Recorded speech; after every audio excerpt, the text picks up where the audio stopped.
another glorious day, my tea sippers, and you know what time it is. I hope you have all of your crumpets together because it's time to dish the tea. And you're dishing tea, darlings, with Big Meats.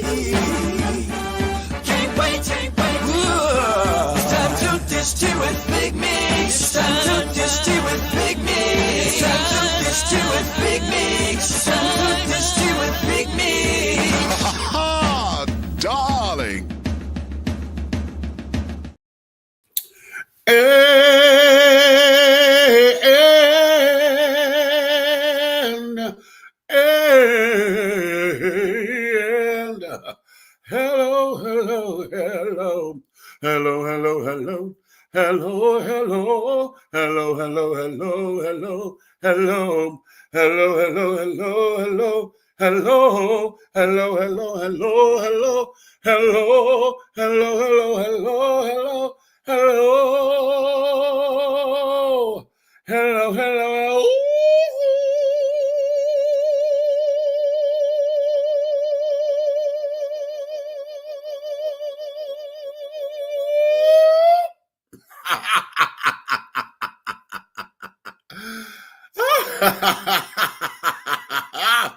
What's up to all of my tea sippers, my crumpet dunkers, my tea brewers, my pot stirrers, my tea leaf readers, my tea baggers, and my tea biscuits. What's your tea? What is your tea, honey?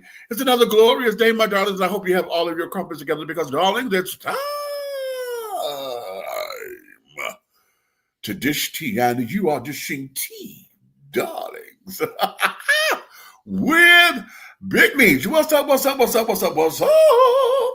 Hello there, darlings. It's been a very interesting the last 7 days since we've been here with you. Very, very, very, very interesting. Buck, yes, I see you're in here. Did I come to Detroit? Yes, I did. I had to come to Detroit, honey. We put my aunt, Miss Catherine Elizabeth Freeman, honey. We celebrated her life. My aunt was 87 years young, honey. She had a fantastic life. And so I came in town, honey, just to come and bury her. I didn't have time to do anything because I came in Wednesday afternoon. I was with the family most of the day because we were at the funeral home. Coles did the funeral and things up there on the boulevard. And saw my sister, saw my dad. That was it. Okay, Thursday was the funeral. The funeral was at 11 o'clock Thursday. By the time we got through and got back to the church, that was 3 o'clock. And then was the repast. Okay, sat down, had a little bit to eat, honey, and then it was time for me to go because my flight was at 9 o'clock. So I came right back out. Went back over to my sister's house, said goodbye to them. Mostly to my nieces and my nephews and carried on. And then was right back at the airport, honey. And for my flight to be delayed, it was an hour and a half delayed. So I got in a little bit late and carried on. So yada, yada, yada. Okay. But I will be back. I'm coming back October 2nd. October 2nd through the 6th. I'll be there a little bit longer, so I'll have time to come and see folks and visit and carry it on because Samantha Stevens Divinity has a program, honey. She's on program. She's on program. So, honey, I got to get her there so that she can come and you know, hey, bitch, better have my money. I got to pimp her out, honey, because we need a couple of coin. Okay, a coin. Okay. So be that as it may. But in any event, honey, we are here. And while I'm talking about Detroit and carrying on, let me give a shout out to my firstborn child, honey. You know, in the gay community, y'all know I'm a mother in gay world, right? So let me shout out my baby, honey, my very firstborn. Since I'm Samantha Stevens Divinity, honey, my firstborn is my Tabitha. So shout out to Peter Jackson out there, honey, a.k.a. Tabitha Stevens Divinity. Today is this child's birthday, honey, and yes, 57. Come on, it's a 68, baby. Okay, so be that as it may. So happy birthday, my darling. Happy birthday. Okay, So that there is that. But yeah, October 2nd through the 6th, that's that first weekend in October, I will return. Okay, and I may have to try to pin it if this doggone knee don't start acting right. It's always funny. Right when I know I got to do a show, my knee want to act like it want to, do things or whatever, knowing I got to be on 4-inch pumps. Okay. And carried on, but child, we may end up doing some flats or some barefooted shit, honey. Probably out in my house shoes and call it grace and mercy. But we'll see how the night goes. Okay. But in any event, honey, let me bring in my co-host up in here, honey, because we're pretty good to get some shit started up in here, because one of the topics that we're going to cover tonight came from his ass. Okay. Why you say it like that? Why you say it like that? Oh, because it tickled me. It tickled me. Child, it tickled me because as I got to hearing how to build a show around it, honey, it became fabulous. Okay, but before we get into that, I'm gonna make y'all wait on that one. Okay. I'm the good guy. Okay? Here we go. I am. I'm a good guy. Really, I am. You know. Okay. I just need people to understand. Here we go. Oh, and my sister in here, Monique. Yeah, girl, I'm gonna need you, sister. I'm gonna need you. Okay. So now, wait a minute. Let me do this because I don't know why this thing want to give me a couple of problems today with giving me my screen. But okay, I got it. Didn't have no problem except 28 days ago. Okay, huh? You know what?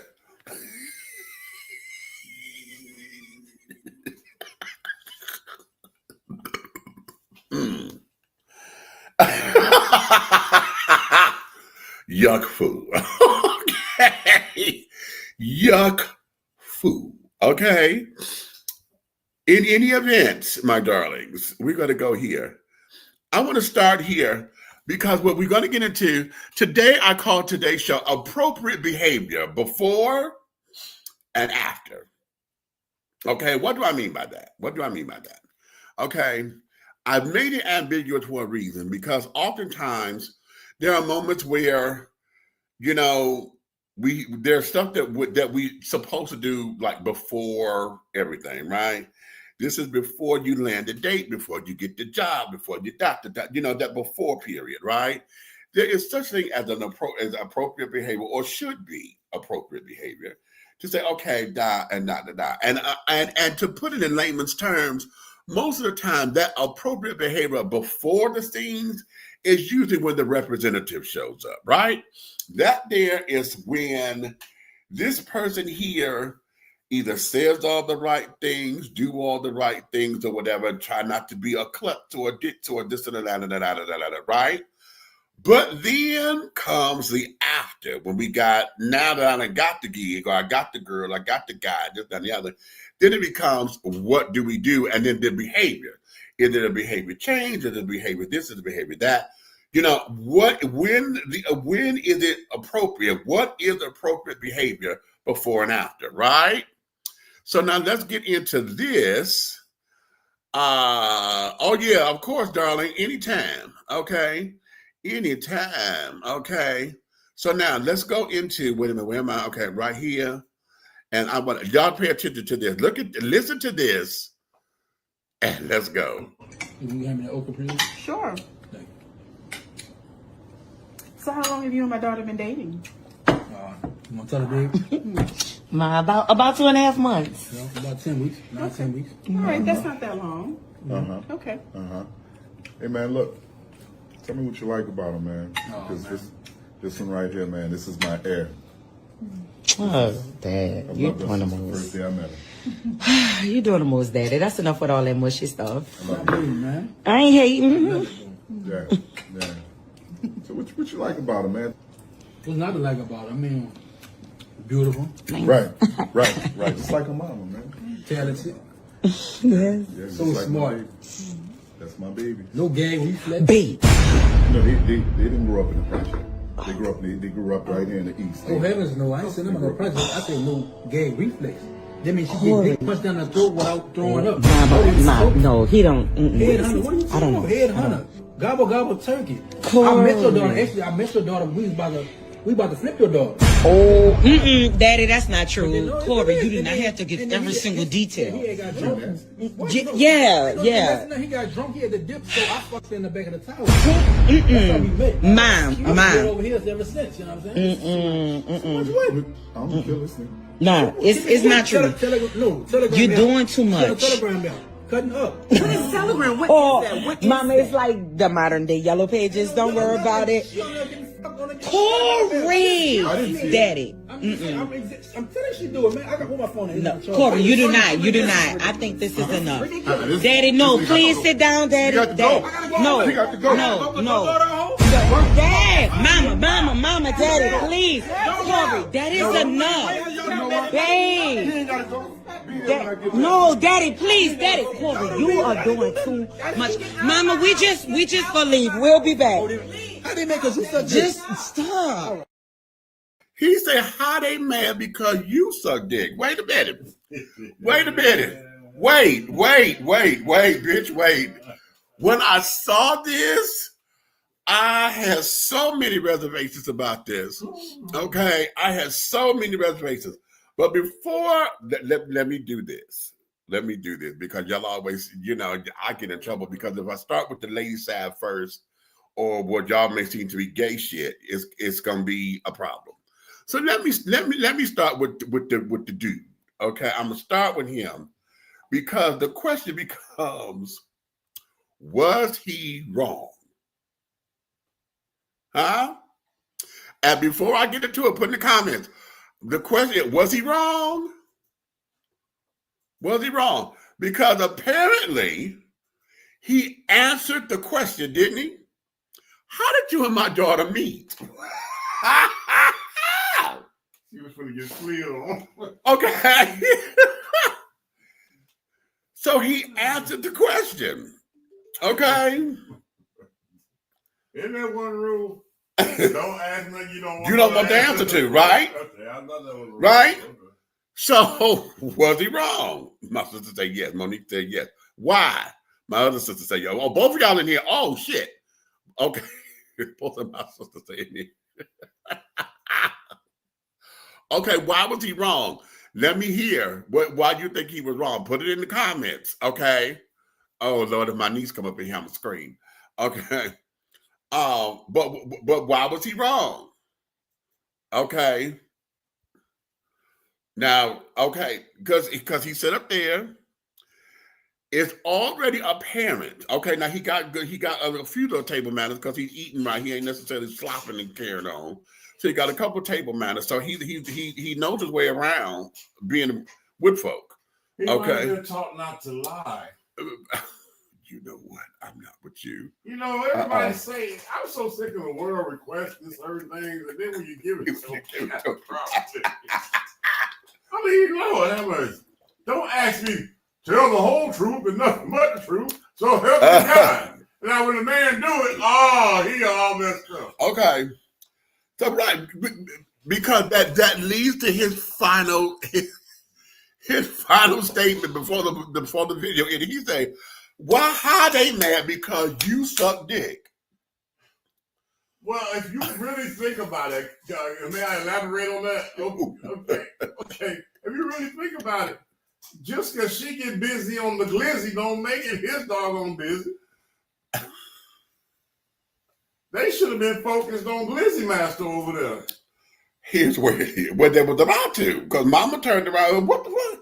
Mama, no, it ain't like that. No, he's just playing. No, he's not playing. Right. Now. Glizzinda, he's not playing. This fool said Glizzinda. He's not playing. Glizzinda. Y'all don't like when it comes out on y'all.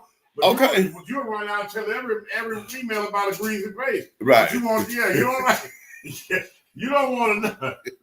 When somebody's been playing Everlast on your tonsils, you don't want the world to know not about punch a bag. Did you? You don't want the world to know about it. Let's talk about this. You What's the matter? Don't nut up now. Right. Oh, no, well, right. No pun intended. No, take it, honey, because that's what you went for. Well, right, Okay. whatever. Hey. Here's what. Now I'm staying there with him. I'm on him because here's the other thing with that. Here is the other thing with that. Okay. He's telling the truth about how they met to another man. And he mad because he probably met her mama on Glizzy Street. But wait a minute, did did you catch what the daddy said when he thought he said something else and it said, oh, just like her mama? And, Did you catch that? okay. Huh. Okay. So now we have my sister, as you all keep talking, I cannot answer the question. Yes, you can. Put down in here what you want to say. Yeah. Why was he wrong? Or are you saying we hear it and you starting to hear some shit? Okay, however that is, because I'm gonna come back on I'm gonna do the flip side of this in a minute because I got to get on her. Glizzy is, Glizzy does. Now, the old boy is sitting up here in front of her dad. Now,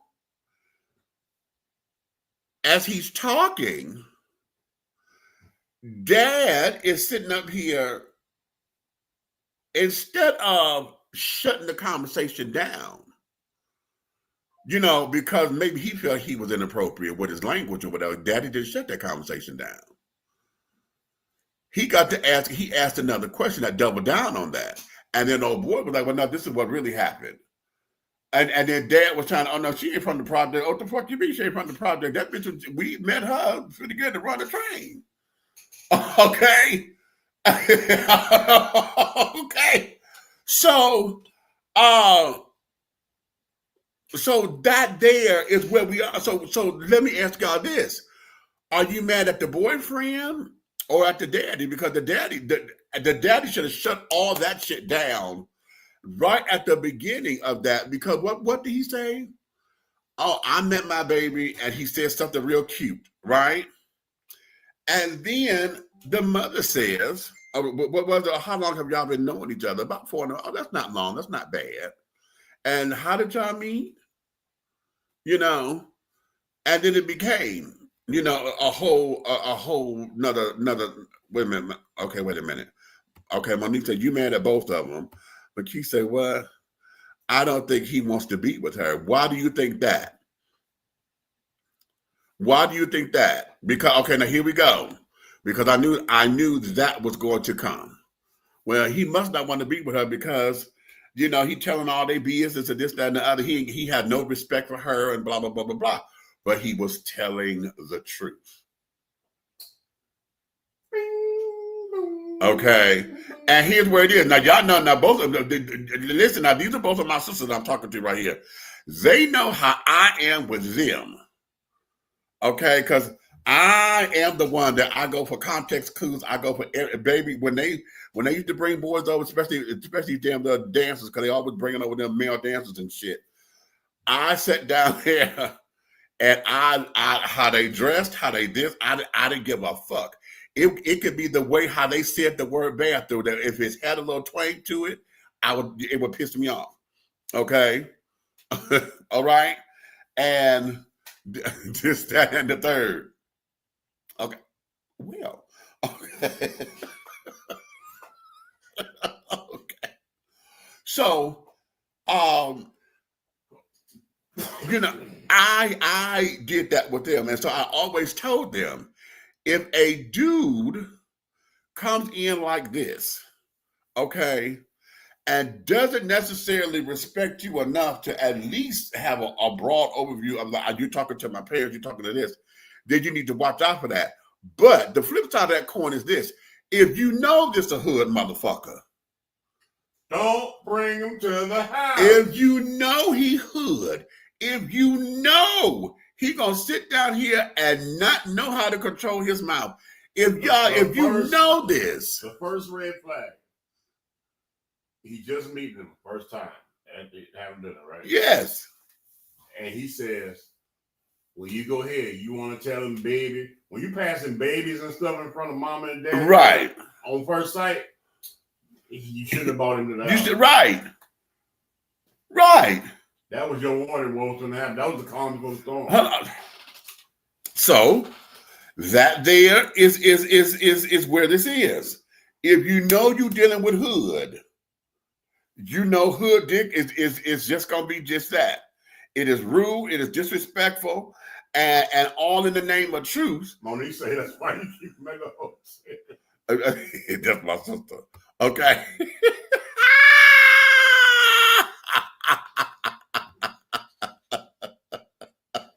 Okay. Okay, right. Okay. Wait a minute. Because she said something else up in here. What did she say? Look, he said all of what you said. Okay. I like male dancers. I know you do, girl. Okay. Okay. Hey, don't tell nobody else. No, she can't. She got a video to prove it. Okay. Okay. Anywho, so now we're dealing with the whole hood aspect of it. Now, here's the thing. Now, let's do this, because it is always said that a girl is either going to find someone who is either exactly like her daddy, the opposite of her daddy, or the fantasy of what she wants her daddy to be. Okay? All this is still a daddy issue. All right. Which one did this girl have? Maybe she was dreaming that her daddy would serve glizzies in the neighborhood.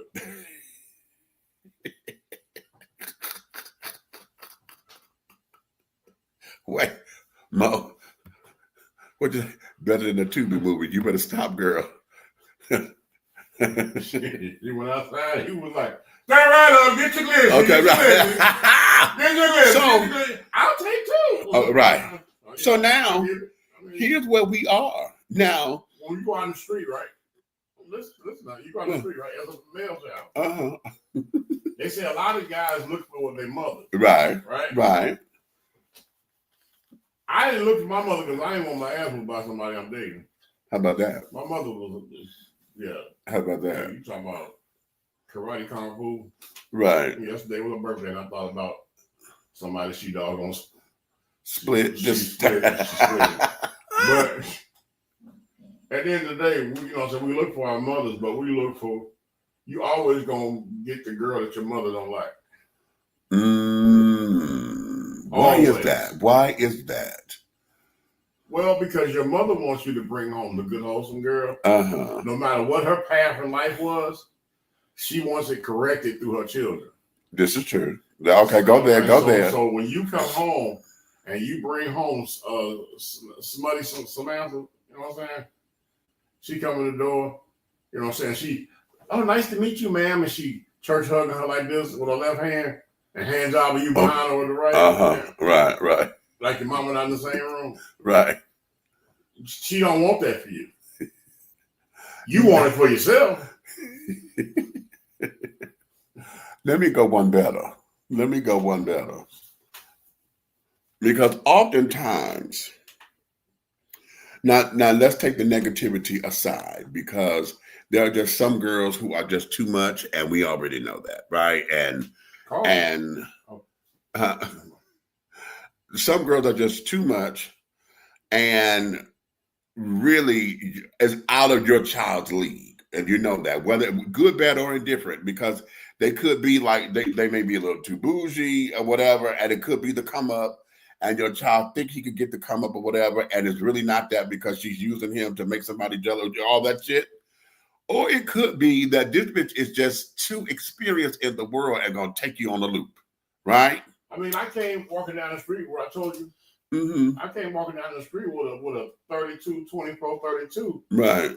As a girlfriend walking the neighborhood. Right. Okay, you Jessica Rabbit nigga for real. Right. And then my uncle's looking like, who this grown woman with him? Okay. Right.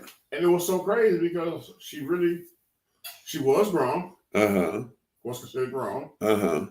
But experience-wise, she was still doggone untouched. Right. So you look at that. I'm saying, but you look at that. Because there's a lot of girls that ain't never had sex, virgins, whatever. Right. And they dress like slut buckets. Right, because that's the style, that's the this, that's the that. They're trying to keep up with the Joneses. But we're talking about those who, I'm sticking on when you bring this to your mother and your mother is trying, you said that we go for the bad girl or whatever because we trying to piss mama off and da da da da da. And mama may not want that for you. And my point that I'm trying to make is oftentimes mama may not want that for you because she see herself in her. Yep. Okay. Because you don't know everything about mama. She see herself in her. And then it becomes a whole big to do because it's like, okay, because she going back on what she was when she was that girl. Right. What she did to run the streets, how she ran somebody's pockets, how. Okay. And it becomes, I don't want that for you, and this, that, and the other. Now, if your mother is one, like my mother, she didn't have that problem with me, but with my brother,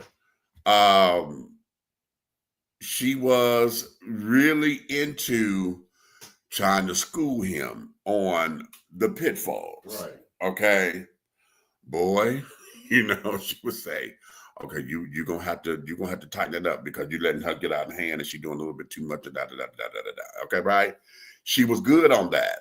Okay, let you make your own decisions. Okay, because mama was real good at making sure we learned it.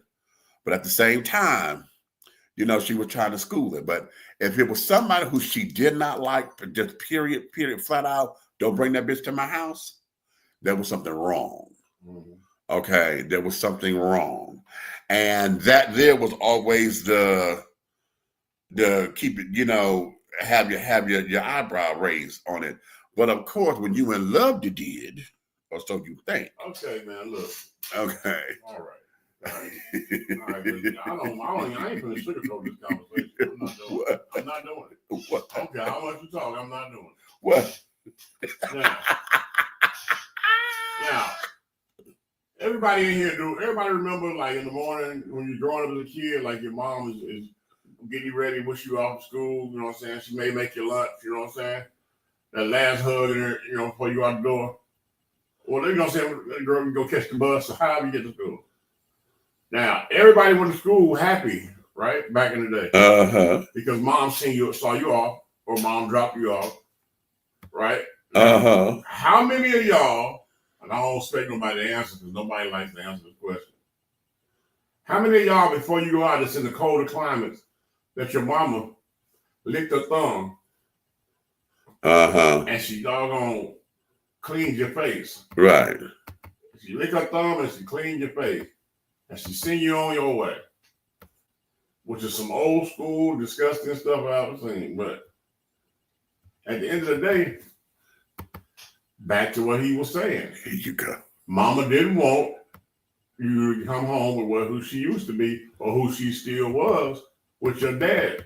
Because you went to school with your mama and your daddy. Shut the fuck up.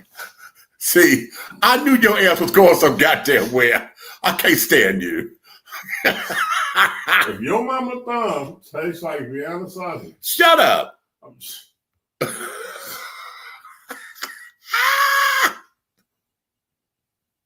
That could be a problem. You stupid. Okay. I just said, if you're like, what the hell? Mom, I thought you put lotion on.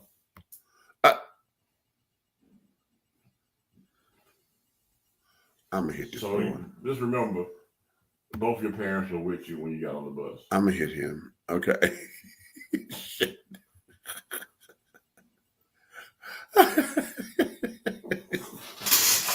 Oh, I'm gonna hit him. Okay. Groove said, "What haven't had a boyfriend in 15 years, but still, my middle name is Sneak." Okay. 15 years. Oh. You ain't had no boyfriend. Call me. Okay. Call me. Hey, Earl. What's going on? Come on up in here. What'd you say? Show. I wanted to date Goody Marcel, Demetrius, and Big Red. I could not stand him. Also, she favored him because he was white. I couldn't stand that either. Oh, so you didn't like Marcel, but Mama, that was Mama's choice. Okay. Well, That was Mama's Choice. What is this? Whispers over the phone at midnight. See you at school. Whisper over the phone some more. Yes. Brew, it was a lot of that. Hey, I can remember. You know how many nights I spent hours like this? You know. Because I'm not supposed to be on the phone, one. And it's 12, 1 o'clock. Right. And I'm on the phone. I'm like, and I'm saying a whole lot of stuff I ain't got no business. Listen. Tiff, what's up? What's up? What's that? Don't feel bad about having a man. I ain't had one in ages. Tiff, girl. Hey, pull up. Okay. Listen, because of my theatrical training and carried on and all of that, I could not whisper. What up, bro? Okay. So there was no, every time I thought I was whispering, honey, Mama heard every goddamn word. No, yeah, I can tell. Okay. You, Mm-mm. Eliza Nelly, love you from. What? Meet me in the hallway later.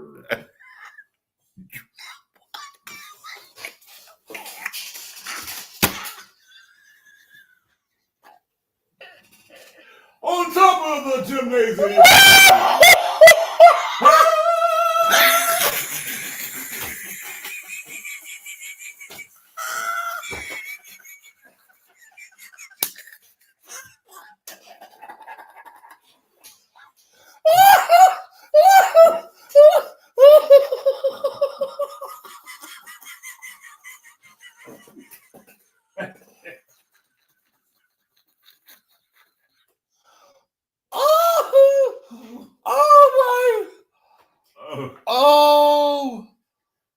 Oh, God, he tried to kill me. Wait a minute.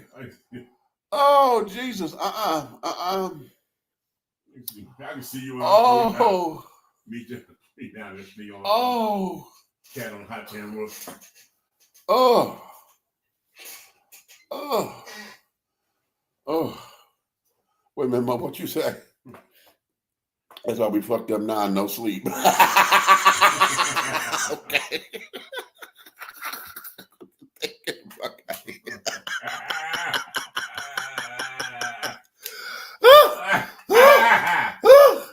Oh, shit. You ain't gonna work me like that. God damn it. He done went into full Broadway chorus on me on this.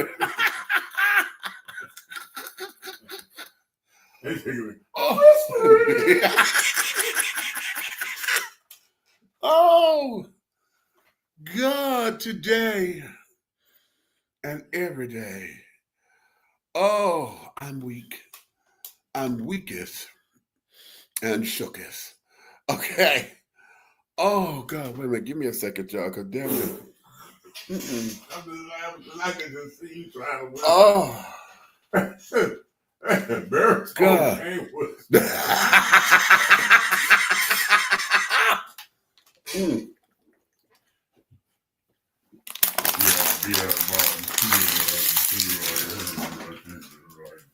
Right, and my voice was changing, and I didn't recognize it. Oh, child.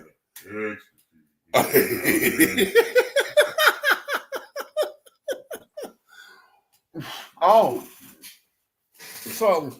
Me, you play too much. Go ahead. Oh, Lord, have mercy. You play too much. So anyway, that there is where we are with Mr. Man, because he doing his thing. Now, ladies, again, you knew he was a hood nigga to begin with. Okay, you knew he was hood. And you decided to bring him home. Wait a minute, though. The daddy said that she ain't from the hood because he said about the train. Right. So he just insinuated all the females from the hood get trains ran basically. Oh. Basically. Damn it. I go to middle class. Okay. Okay. So, anywho. I'm going back to the hood. Well, how about that? So, now, let's go here. Let's go here. Because the conversation still was directed towards the dad. He didn't necessarily get into anything with the mother. The mother was just interjecting because now she talking to the daughter. The daughter was interjecting. Mama, no, he didn't mean it like that. What is that supposed to mean? He never addressed the mother. He was always addressing the father. Okay? So that shows he knows how to be respectful. Guess what I'm going now? Guess where I'm going?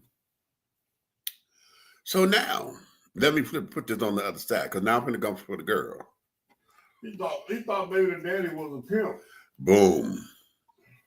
Number one. Because daddy was kind of laid back at the table, you know. Right. He wasn't sitting up like he had a stick up the tail. Right. You know what I'm saying? Have me the grateful poem. And where are your people from? He wasn't doing none of that. He was just like, what up, man? Like, you know what I'm saying? Right. So he probably like, he said, this old pimp. You know what I'm saying? Right. OG. You know what I'm saying? Yo, your daughter's a glizzy master. You know what I'm saying? Like, right, hey. I was finna let the whole boy, you know what I'm saying? I was like, hey, she was finna be a buffet, but I'm like, hey, let me got them on the restaurant. You know okay. So I cuffed her. You know what I'm saying? I stopped the violence. She was trying to get beat down.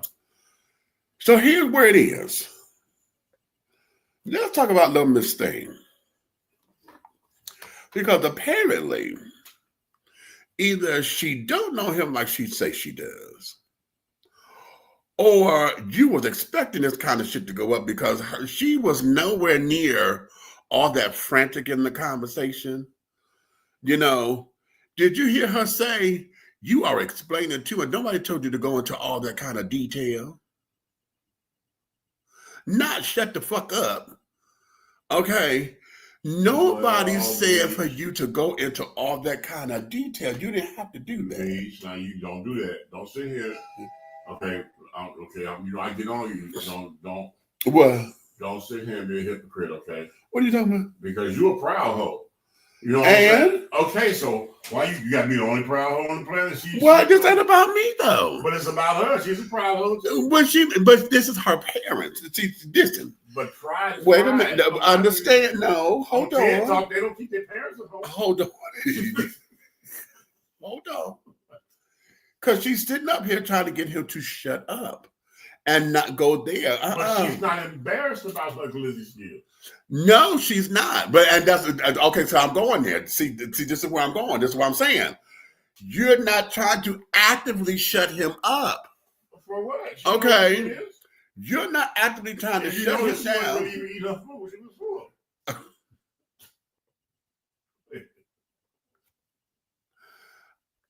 No, I got somewhere. Never mind. I'll go somewhere else with that later.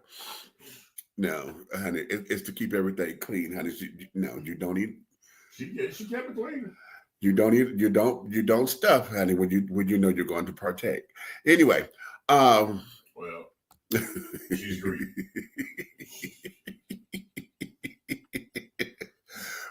Yeah, that's how come she wasn't eating.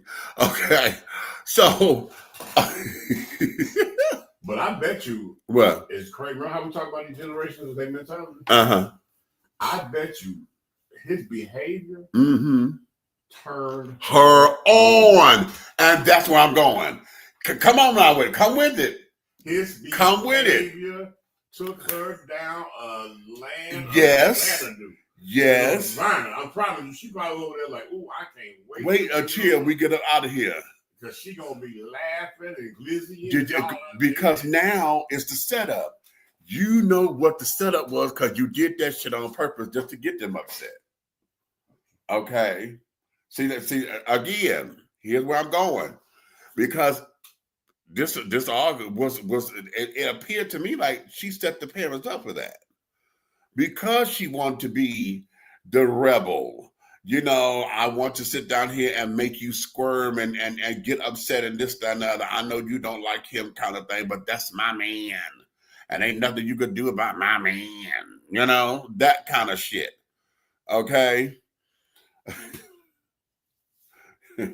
You know what, Monica McKee, y'all better be. I thank God y'all didn't have that. Oh, I did not go with that with y'all. Thank you, Jesus. Not that conversation. I did not have that conversation with y'all. And when I tell y'all, Huh? Same about you. Monique's like she's a smart, good Like I said, y'all tripping girl. best be glad that we did not have that particular kind of conversation. You ain't gonna have to have that. She that girl got us something together. Well, hell, they 48 now, so shit, I don't have to have that conversation. Exactly. She knows what she's doing. Exactly. Okay. Hell. Exactly. That's a good word. Okay. She knows what she's doing. And at this particular point, she has all the tools that she needs. Okay. We've given Amen, sister. We've given her the tools. And so now at this particular point, whether you choose, between myself and my mother. I don't know. It seems that Essie Lorraine has some intellectual children. She does. Okay, and what I'm thinking is, God rest her soul. But that woman poured into me. But look, every time I think about her, I think about that. But at the same time, I believe from what I saw, this is me on the outside looking in, that even if you didn't give your sisters any guidance, that they will be some stand, 10 toes down, stand strong. Oh, yes, God. I can tell just from the dabbling of what I've seen over time. Yeah. So, Oh, honey. Oh. As well as you and mama taking credit, you know what I'm saying? You got to let them take a bow because a lot of that's self-development. A lot of, yeah. And now let's go there. Let's go there. Okay. Because we didn't have a traditional household, but who does these days? We didn't have a traditional household. So yeah, a lot of what they had to experience, yes, a lot of it was self-taught in some regard because I got them by 7 years. Okay. So by the time they came into their teenage years, hell, I was out of the house, and this, that, and the other, came back a couple of times, to regroup. And it was in the regrouping that, I had to deal with dynamics because now shit done changed, It went from the respect level had to change because when I was in the house all the time, I was the father figure, right? And I'll be your father. Right.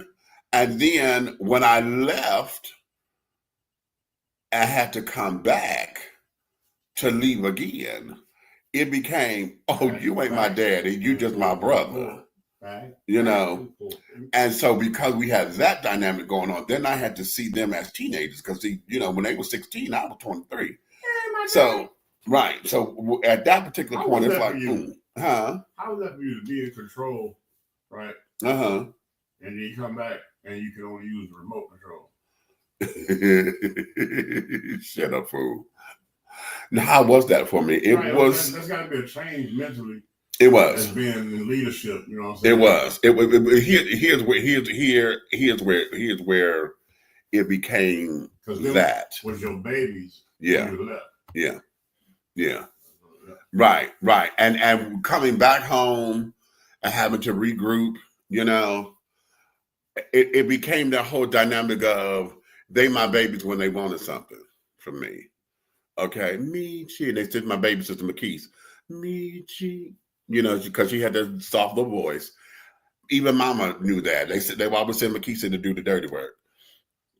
Okay, you a sucker, huh?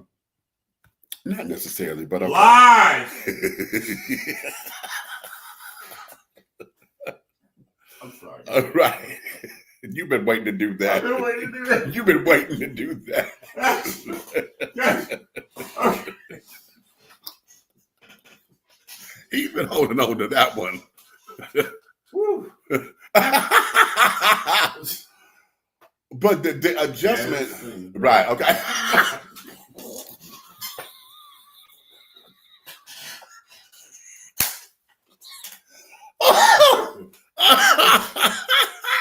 Okay. Oh, wait. Damn, I need a curtain. We need to drop a curtain. I need a curtain. Okay. But the dynamic was, it changed because now. Well. Because you was a yes man for her. Always because he would not say no to her. Right. Okay. So, okay.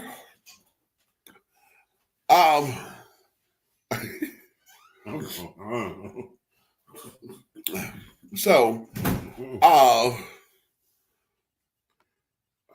and what it was, she was the baby girl. And yeah, if I had it, I would go through it. And McKeith always, she pleaded her case. Michi, we need to do such and such and such. We haven't done this in such a long time. And would you be able to do this? And can you do it whenever? Okay, if you can't do it now, you could do it when. And it was always that kind of thing, and this, that, and the other. So it's like she always put me in a position to where I wanted to make sure that they had stuff and all of that kind of jazz, right? So now, as teenagers, and having to see them, coming into themselves and making decisions and carrying on, it became where I had to let them have, the whole put your hand on the fire kind of thing, or you go bump your head up against the wall kind of thing. I had to watch them do that because now they got to learn the lesson. This is life now. And that was very difficult because I knew that I could not do it for them. That's why the song, If I Could, all versions of it. The original version by Nancy Wilson, of course, but the one that's popular is by Regina Bell. Every time I listen to that song, it just sends me because, they were my babies. And so now they're becoming young women. All right. So, mama was taking them through those particular changes and this, that, and other. So now I'm watching them come into their womanhood at the time that I was in my hold'em. Okay. So it's like, oh shit. So now I had to approach this as a big brother / going into my sister mode. Like I'm talking to one of my street sisters and be like, okay, I've got to give them game because they were the ones where I was the one to tell them about keeping condoms in their purses or whatever. I said, if I ever come up in here, they'll tell you, I will always do a purse check. Okay, where your condoms at? Oh, you the warden. Oh, yeah. Okay. Why? Oh, you so, give me your purse. And if they didn't have them, they knew where are they? I'm not going out to do nothing. Why you think I'm not, I didn't say you was. I said be prepared. And yeah. So that was how that came. So over time it became that. And all of that still comes into this conversation because see, they knew who to bring home and who not to bring home. And then because I was not there, they got a little pass because mama took care of all that.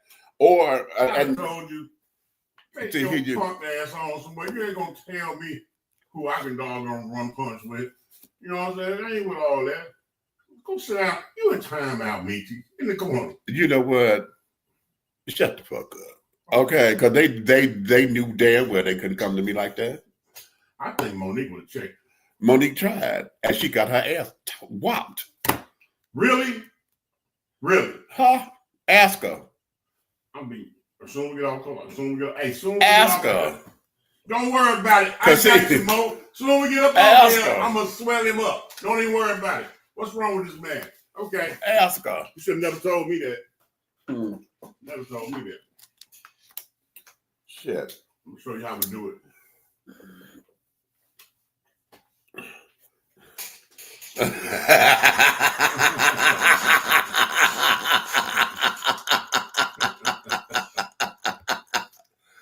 So all of that was because of this particular kind of situation. I thank God I didn't have to worry about that kind of situation. That's all. I didn't have to worry about that. Now, okay. I didn't have to worry about that. Now that's the tables because you're a father of daughters. What would have happened had a hood nigga did that in your presence? What about the baby? You said what?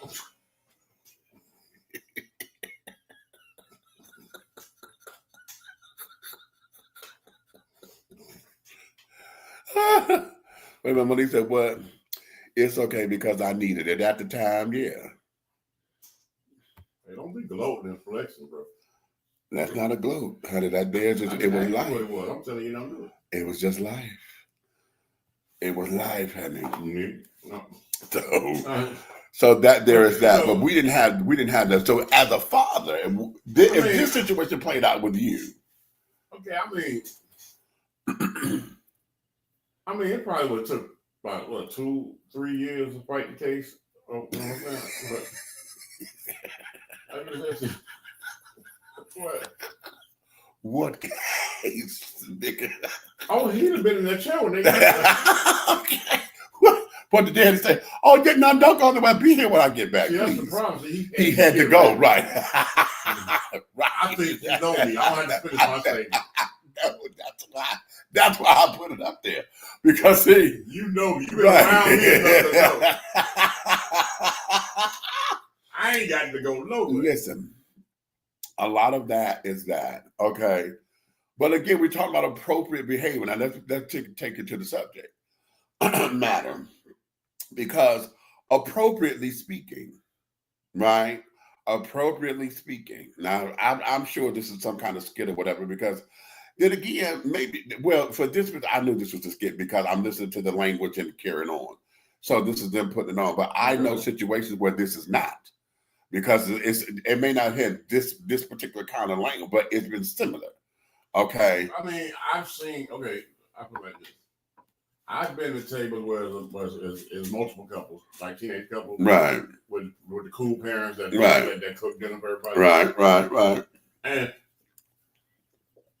one of the guys, right, did something similar to this, but it wasn't the parents that was at the table with us was not the parents of who he was talking about. Who you were talking about? Wow! But he didn't know that they were the godparents of who he was talking about. So they're close to the mother and father of this person. Okay, right. And he made a statement as if he was like, he said, yeah, when we was down the cabin trip, you know, so all of us went on the trip. So we got the cabin trip. He was like, shoot, because they were teasing about sleeping all the way back. He missed all the stuff, and he was like, yeah, I wasn't thought but she kept me up all night. I couldn't go to sleep. Every time I tried to go to sleep, she back on it. And everybody at the table just Pops looking like back on what? Right. Mama looking like he's gonna die. Right. And the girl came in with the mighty save.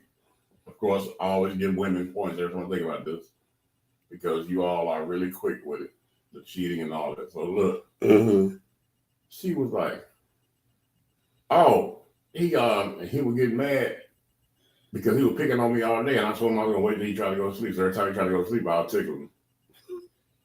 And it was like, "Oh," and everybody started laughing. Right. Like, oh, and everybody, me, I'm gonna clear them. Oh, you ticklish? Oh, you a gangster? Oh, okay. Imp. You know you did. That's like, but at the end of the day, when that meal was over, everybody at the table cracked him in his head with something. Well, you all got all us killed. They gonna kill you first, us with GP. Right. So now, going about appropriate appropriate behavior. Okay, appropriate behavior. Now, I said before and after. All right? Because now you done met the parents, and now what is going to be the behavior afterwards? Okay, because if this is what you did meeting them. He can't never come back in the house. Okay, that's the first thing, supposedly. Right, he can't come back in the house. Okay.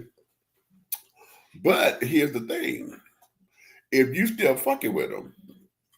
But she probably just, I'm sure not she, him. Mm-hmm. He just cost himself a lot of money because she probably could be outside with you. Could be. Now that's the thought. What y'all say in these comments, honey? Okay, don't get quiet on me. Because see, now it's about appropriate behavior. What you did to get her or him, You got to do that plus to keep them. Mm-hmm. Yeah, now let's go back. Let's go back to what you said earlier about how that behavior probably was the turn on. That's their little fetish and their little sex shit or whatever. Mm-hmm. That stuff that got her juices going, and she about ready to go riding into the eastern sunset. A lot of them like the disrespectful young men. Right. Okay, because it's defiance, and it's something like, okay, you stood up. It's kind of like, oh, you stood up to my daddy, and stood up to the mean dragon. Yeah, okay, and ooh, I could have never done that, and then da. What you say, Mo? Never back at the house. Leave him at the hotel. Shut up, girl. Okay, wait a minute. You in this goddamn hotel? Okay, do I need to make a phone call, girl? You was at a hotel like 3 or 4 different times up in here. Okay. Nick, you got issues.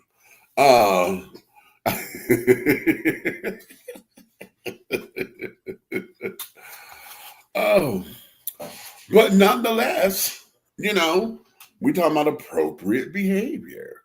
Okay, now, did you want somebody to be, coming up here and not being themselves? Or what? Because if this is who he is, you knew that before you brought him over there. So now what? Did you want him to be fake or whatever the case may be?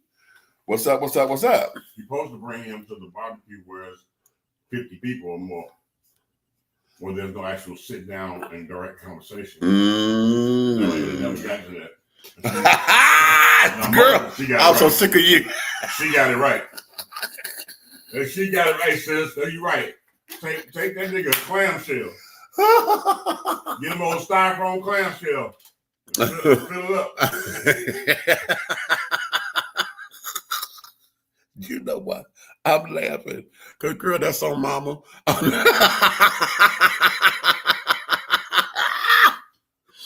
on mama. He laughing at because I saw him do that for a dude in the club. You know what? Don't.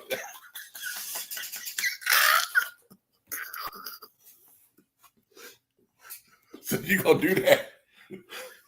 Oh, you gonna do that? You gonna do that, right? Okay.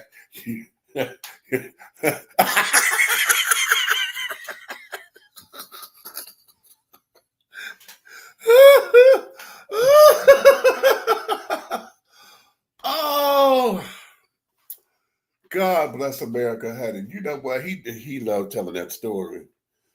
Okay, he loves telling that damn story, but it's true. Every word is true. It happened.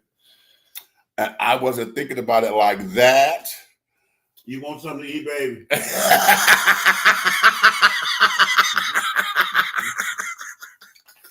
And now mind, okay, here we go. Got a dude on the team.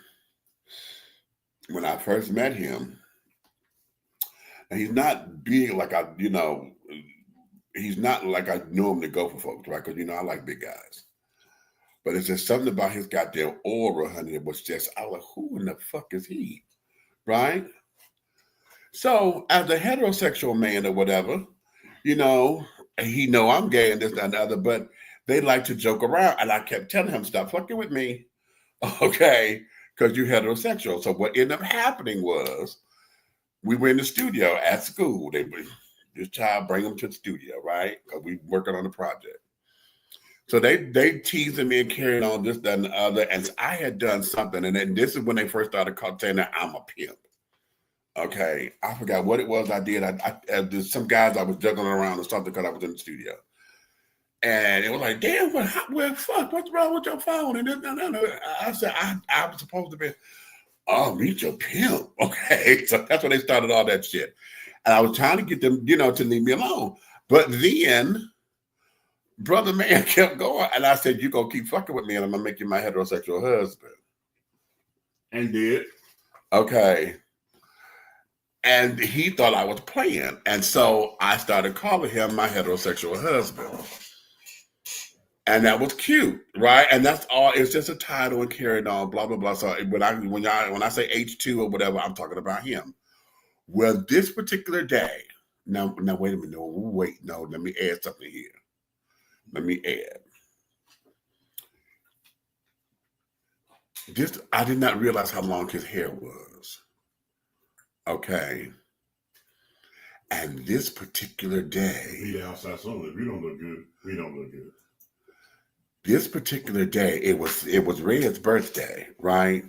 And I'm going to this club. Now, y'all know I can handle myself, but I don't like necessarily going to straight clubs and carrying on, especially by myself, because I don't know when I'm about to run up into, right?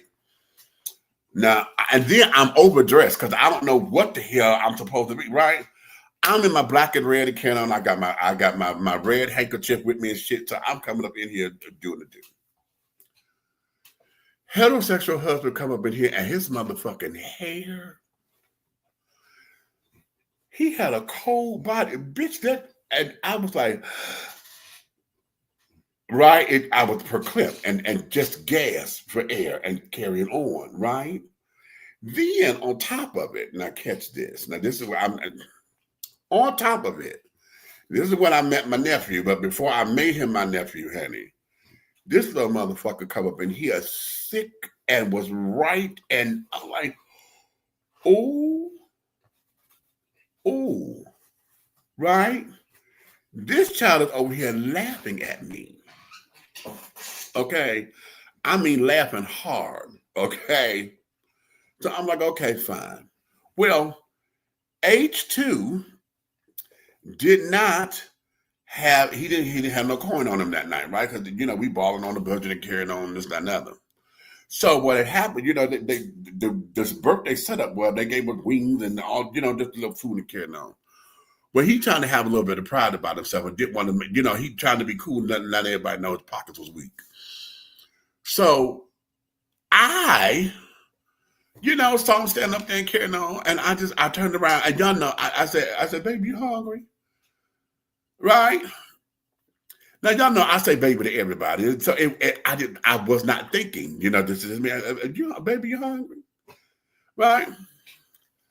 And he looked, he said, well, yeah. I said, hold on. So I am getting his plate, and Cupcake was getting his. So we in the wings and stuff at the same time, right?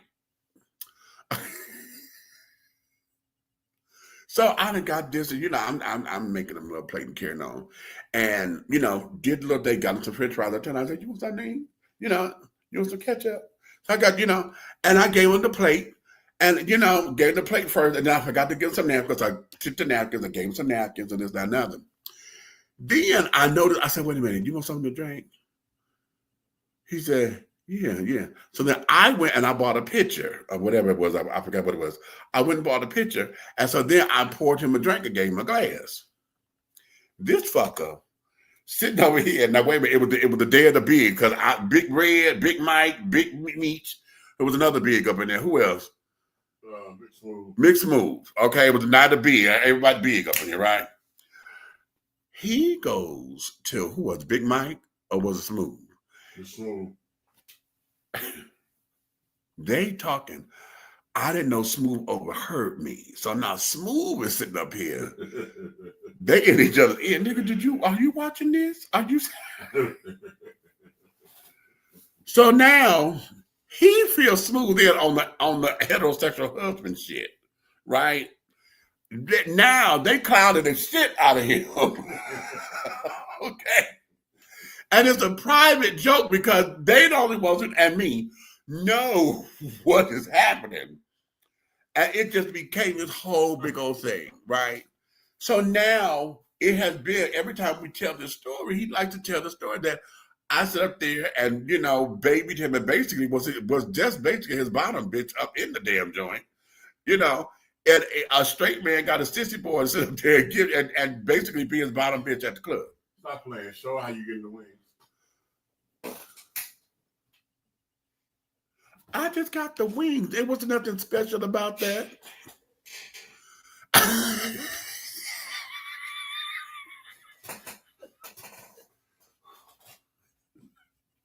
See, he's making something out of nothing. What? And he got some barbecue. He said, do you want a little pepper? Right. I did. And he was like, Yeah.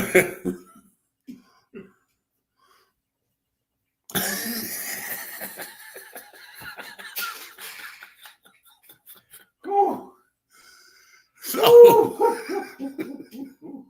So he is over here crying. I'm like, what's the matter?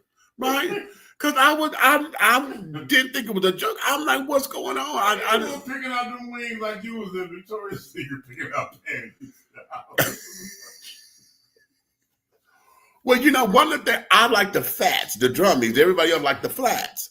And so I figured he was a flat guy, right? So I'm sitting, as I'm going through, I'm picking, you know, trying to get an array, you know, so he could, you know, and then trying not to just fill the plate up because you know it's for everybody. So I just wanted to make sure he got a little sample plate or whatever, and this, that, and the other to you know, to tie him over, you know.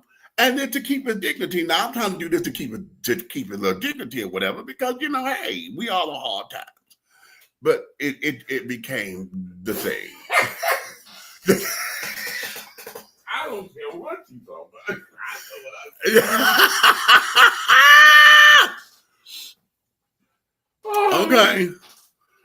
So that was that night. And then he gonna get me back.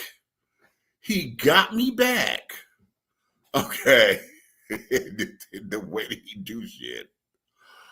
Okay, because now, you know, this is before I became a part of the car club or whatever. So I'm like, okay, I'm on my way out the door. I'm gonna go and let you guys go and this, that, and other. What does he do? He goes and he gets nephew and tells him to escort me out to my car. I said, I don't need no escort. On that. Get on that. And I turned around at him. I said, oh, you motherfucker. And then he gonna look at me, gonna wink his eyes, go, hey, go to the car. I said, you know what? Hey, I was just making sure my brother got to this car safe. You forgot I was the doggone founder of the entire organization, right? Okay. Anywho. So I needed to make sure that I Right. people that doing their job. Right. Tell him, girl. Okay, right. He fucking with me. Fucking with me. Okay, just fucking with me. Okay. You know. But he liked telling that story, and so I would go tell it and carry it on because yes, it happened, and it happened at a straight bar, and carried on, and this, that, and the third. Okay. So yeah, about bringing the plate. Yeah, I've done it. Okay, on a few occasions. Okay. So that be that. So now let me go here. Let me play this other video. Let me play the other one because let's do this. When you're dealing with someone that never had a person like you before in their life, they never experienced the type of love that you showed them. They never experienced the type of care that you showed them. They never experienced the type of support that you showed them. They just never experienced real and genuine before. I want you to understand they are going to mishandle you. People like that, they don't know a person like you because a person like you is rare to come across. So people will always fumble you because they never experienced you. So expect the worst from people that never experienced you.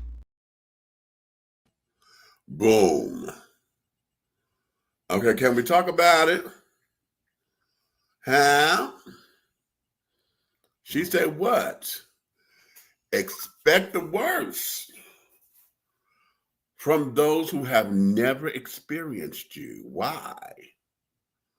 Because they never experienced you. They don't know how to handle this. It's all new.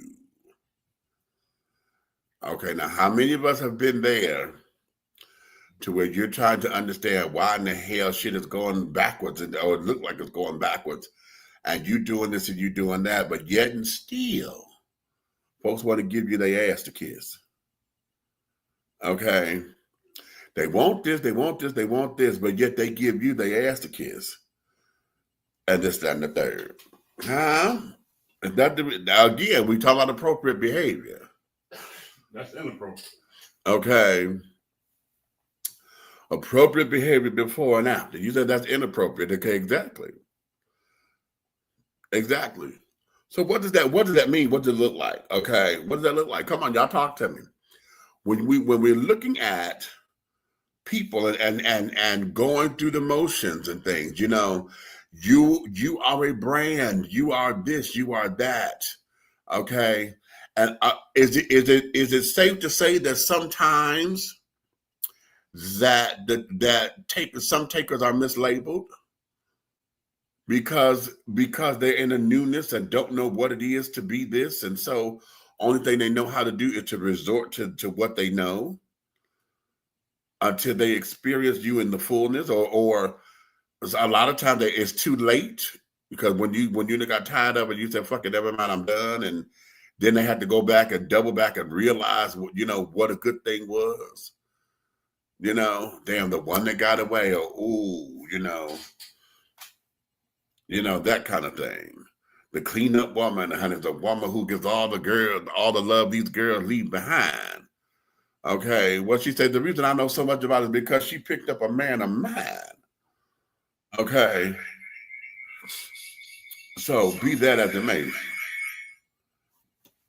Okay, so let's look at it. Let's pay attention. Let's go there, darling. Let's go there. Okay, let's do it. You want to bring that in, or you just using it for the? All right. Uh-huh.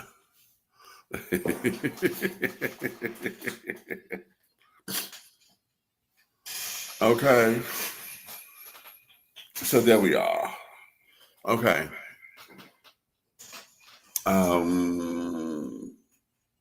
Is that volume all the way down? Yeah. Because we are getting the feedback. All right, let's see.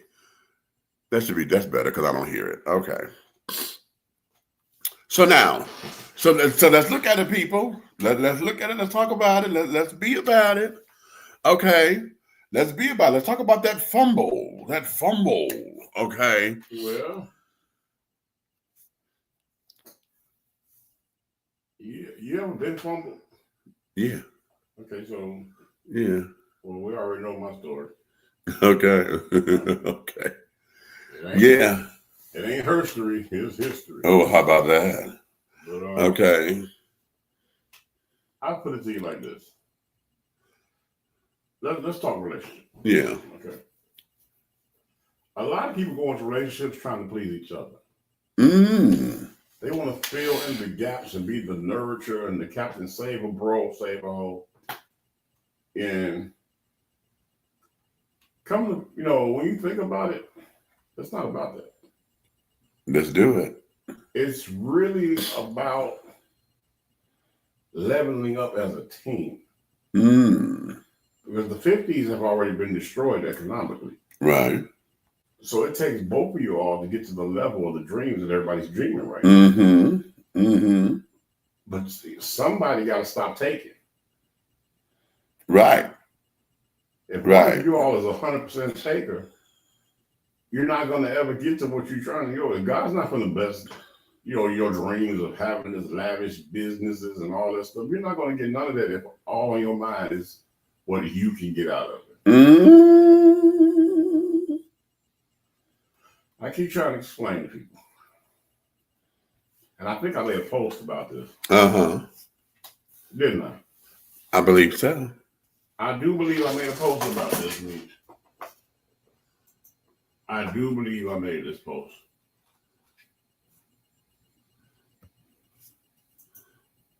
I'm trying to remember. You know what I'm talking about, right? Which one? I made a post about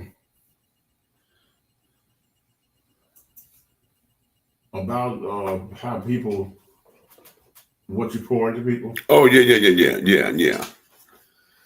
And that right there was like, it resonated with me. Okay. because stuff come to your mind, you get it out of you by posting it or saying something about it, right? Right, exactly. But after you do that, what I noticed, and this is something you probably noticed, after you do that, you start seeing all the renditions of what your post was about around it, not necessarily about you. Right. And here it is right here. It says, remember, you can only get a return on what you pour into me, but you will never receive a return from what you take from me. Exactly. All of that. All of that. I also find it amazing that I can get 150 people, 40, 30 people on stuff, but when I say something that makes a whole lot of sense, flatline. hit dogs holler by being quiet. Yeah. Oh, that's a shirt. Every time a dog is sick, it lays in the corner and it doesn't eat, it doesn't move, it sleeps. That's right. And it heals, and then it gets up. Yes. Meaning you hear nothing from that dog. That's right. From the true person. That's right. But yeah, remember, you can only get a return on what you pour into somebody. You'll never receive one on what you take from them. Exactly. Like I told you, when I say love is an action word. Okay, love is an action word that requires reciprocation. Well.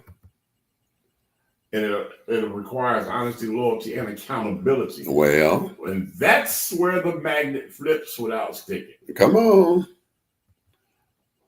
Because 2 out of 100 women can be accountable. Okay, right. And I think that has something to do with their DNA. Because they wouldn't even be able to tell the jokes about accountability if that wasn't true. Okay.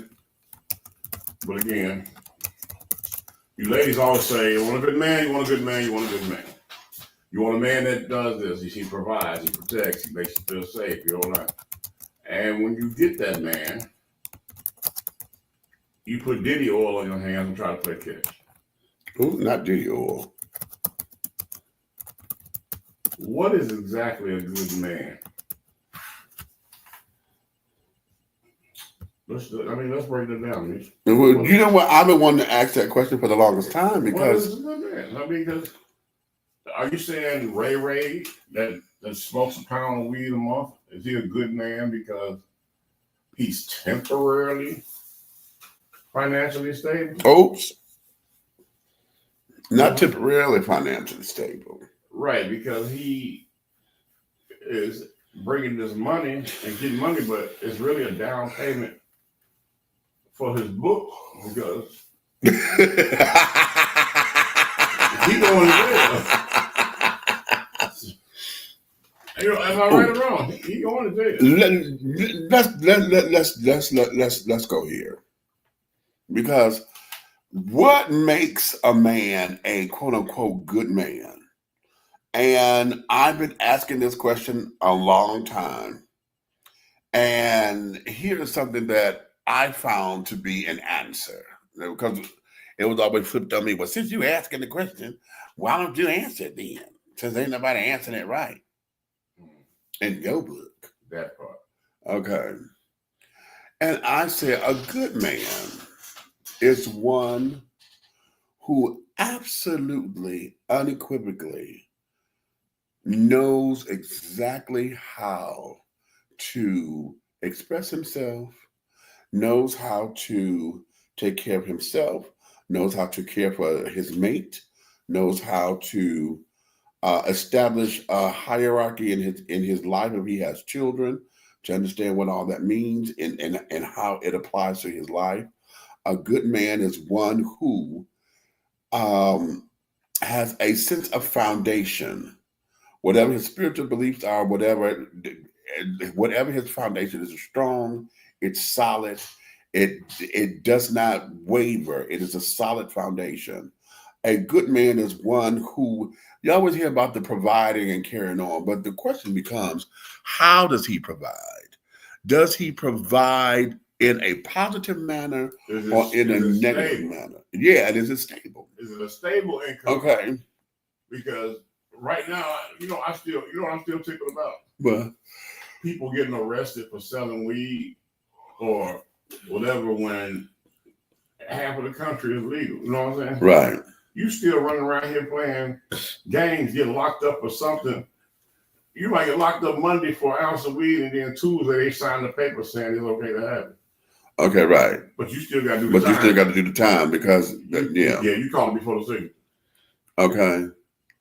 I think that is just the most ignorant thing in the world. Okay, just let it go. I feel like if you take the tax dollars, right, Mm-hmm. and focus on poverty and not doggone trying to create crime situations, because a lot of crimes that go on with our young adults, they inflicted proliferation cases, all that stuff. You walking down the street on your way to the library and you get stopped and searched. Right. Like you a dope boy. Okay. And I think that's the problem we have. And nobody wants to address that stuff. Like right now, the biggest talk is that man that got killed, right? Right. Right. Before he got killed, the same people that's going, oh, that was terrible, was talking about how much of a racist he was. Right. Right. So I take the reason I said this, made that statement right there, is because the same with women. You talk about how you want this good man, and when you get a good man in your life, you don't recognize it. You don't even recognize it, or you deem the good man characteristics to be a soft man. A soft man, right. So you choose to run over the good man. Right, right. And eat ramen noodles with the knucklehead. Right. Let's explore that. Let's explore that, because I like what Rose just said here. You can fumble all you want, honey.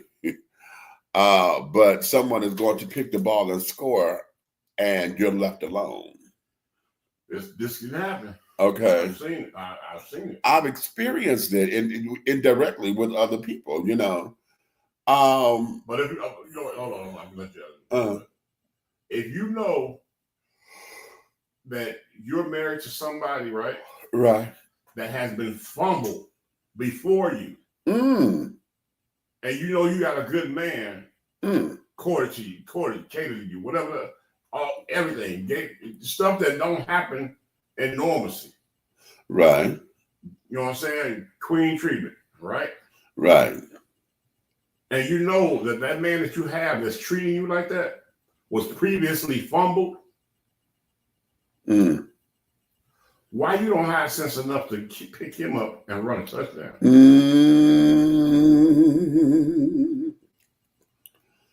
Just looking out of the window. How can you fumble somebody that's been fumbled? It was a gift. Watching the asphalt grow. But you understand what I'm saying? I know exactly what you're saying. You watch somebody fumble this person.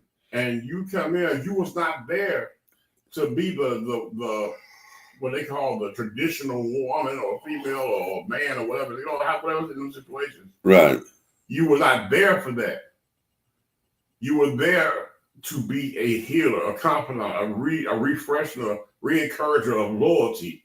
You know what I'm saying? Respect, honesty, admiration, all of those things that you could pour and take up the time that you could have been do nothing but go up. Exactly. But here it is. It makes you look like you're there for convenience, or it was something for the moment, because if somebody's doing that type of provision for you, a person winking at you, telling you hello, good morning, or saying love or how beautiful you are, and all 9 yards, you shouldn't even recognize that. Okay. It shouldn't be entertained. It shouldn't be, but here's where it is. Now, we saw this in the movie Why Did I Get Married? When Jill Scott's character, was dumped on and this, that, and the other, and old boy had fallen out of love or whatever. but he really didn't love her to begin with, and yada, yada, yada, yada, yada. Okay. But when she said it, they said the whole 80-20 syndrome. 90-10. Okay, right, which is 95-5. How about that? Yeah. Okay. To where most of the time folks are always looking for what's not there. You know, we all know that as human beings, honey, no one is going to be 100% at, all the time. As a matter of fact, the 100% is probably going to be a moment. I'm 100% because at this particular moment and at this particular time, baby, you are everything. Everything is 100. This is just so right. But that's a moment. It goes moment to moment. And so all the time, we're looking to try to make some kind of something out of what we don't have instead of being thankful for what we got. Ain't that what the would say? Okay. This is going to sound raunchy Uh-huh. that way. Uh-huh. But you got to stop looking for the perfecter. Ooh. And find the erector. Ooh. And I don't mean that from a sensual, intimate point of view. I'll say take it across the board. Because anybody that's an erector, they are a constructor. A constructor to build, right. To build. Right. Right. You know what I'm saying? You look for that because even being fumbled, your foundation has been shaken. Right. So somebody has to come along that knows how to rebuild. That's right. And if it's two people that need to rebuild, then that's even better because now you got two mindsets that have been knocked down to less than what they know they are. Because most of the time people know they worth, but they get stuck in a doggone whirlwind of acceptability and settling. Right. Trying to hope things change. Okay. They standing on hope. Right. You know what I'm saying? Like, okay, tomorrow I wake up, let's let it behave, we're gonna flip away. Mm-hmm. You know what I'm saying? But oh Lord, here we go. All of a sudden now we're in the bathroom with the telephone. We wasn't doing that now. Right. Okay, right. Okay. All of that. I hope it goes away. You know right. All that kind of stuff right there. At the end of the day, it's exhausting. It's time consuming. Mm-hmm. And I want to give a message to everybody out there that's gonna see this now and that's gonna see it later. If you are in a situation with somebody, and I mean this, a relationship, situationship, friendship, anything that has a ship on it that can sail at any time. Oh, I need you to not just be true to them, but be true to yourself. And don't block your own blessings. If you don't want to be there, don't hold them hostage. Say that. They're going to respect you more if you just say, you're not feeling the situation no more. Or you just, you want to do something else. I'm telling you right now, people that you get knocked, the head knocked off and they end up in the woods somewhere chopped up and all that. That's because they played games with that person.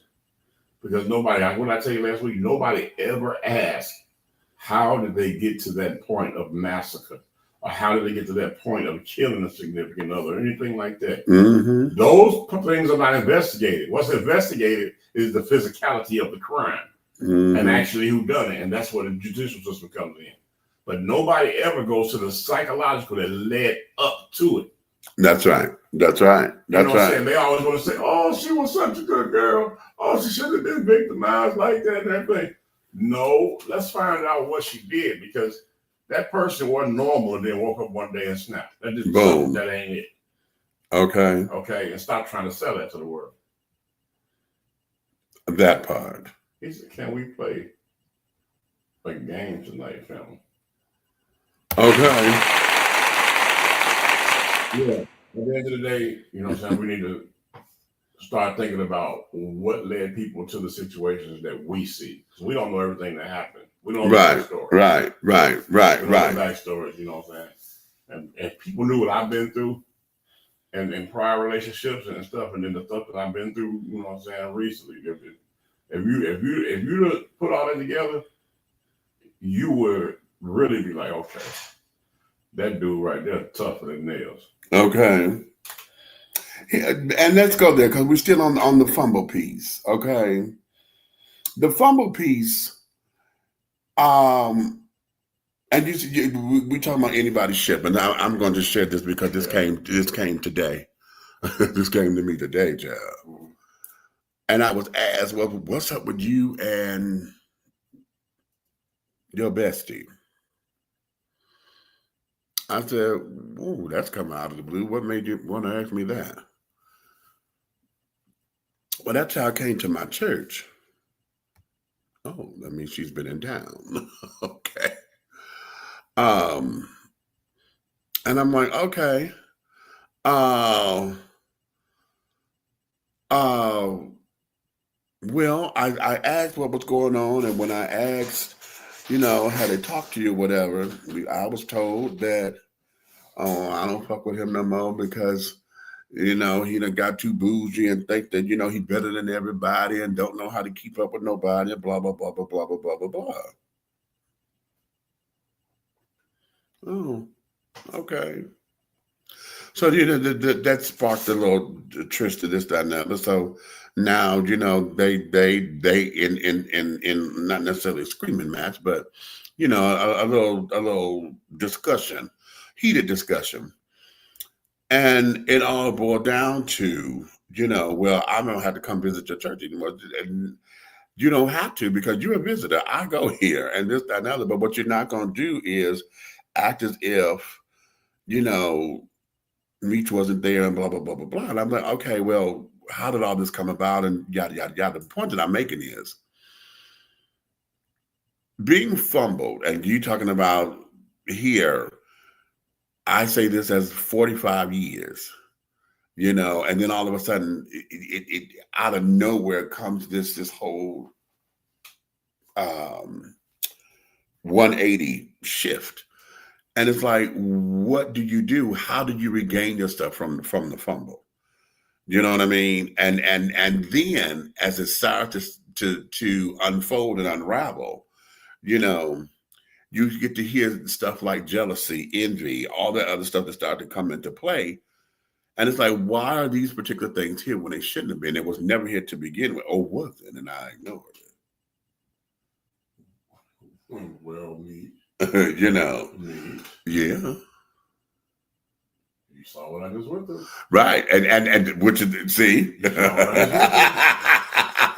Folks, you know what I'm saying? Starting from the apartment before the house. Right. Folks was spending the night and damn near living there, eating, sleeping, Right. traveling the highways, Right. Right. Nobody caring about who picking up what bill, whatever, because we supposed to be family. Right. All that's going on, and right. And I'm up early mornings 3 times a week. Right. Whipping and running up, and that has nothing to do with me. It's just my good heart making sure that somebody was okay. And then like a rabid pit bull, what they do. Right. Exactly. All right. So, okay. So don't think I get it. I definitely get it. So it's that way. So when we talk about that fumble, when we talk about the fumble, when we talk about, being in those particular places or whatever, and that's a platonic thing there, but I've had it happen romantically as well. I told y'all about me and Michael and carrying on the relationship that was in my head and not in my heart, and the whole big old to do and yada yada yada. My first boy love, and all of that kind of jazz. And then at the end of the day, to where after we were going through all of that, I'm told, I'm gonna have to do this. I'm told that, yeah, I love you, but not the same way you love me, honey. You love me like a husband, and I love you like a goody goody girlfriend. Sure.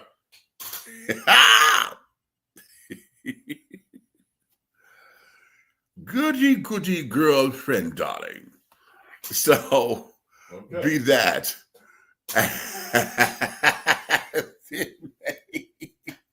So when we talk about the fumble, Okay. How do you react to it? Okay. How was it for you when somebody that you sit up there and said, this is a good man, or you were supposed to be their godsend, or whatever the case may be. And then all of a sudden, you're no longer that. You're no longer this, things that were awry. And it's funny about it because all the people who recognize during those situations, Uh-huh. all the people who recognize how good you were to the specific person, right? Right. Or the individual, Right. they've always had something great to say.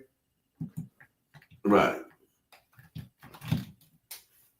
They've always had something great to say about you and all that, right? Mm-hmm. Well, how is it that the minute there's a demise in that particular relationship that they praised so much, now all of a sudden, you're the monster. you're the monster, the demon, you ain't shit. Oh my God. And the song say after the love is gone, but is the love really gone? Or was it ever there? No, I think the song was there just to keep stuff out of their hair. Oops. How do I keep the music playing? Ooh. How do I make it last? Okay. Oh, y'all didn't know I could do that. Come on, Sylvester. You didn't know I could do that, did you?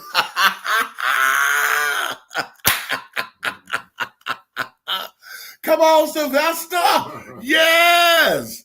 Okay, that's Sylvester all day. When they come on and dance, that's in the live. Y'all got to understand, that's in the live and the live recording. And he tells the children, you didn't know I can do that, did you? Because he went all the way down there in them bass notes, said he. Okay, listen. I'm gonna take a little break right here.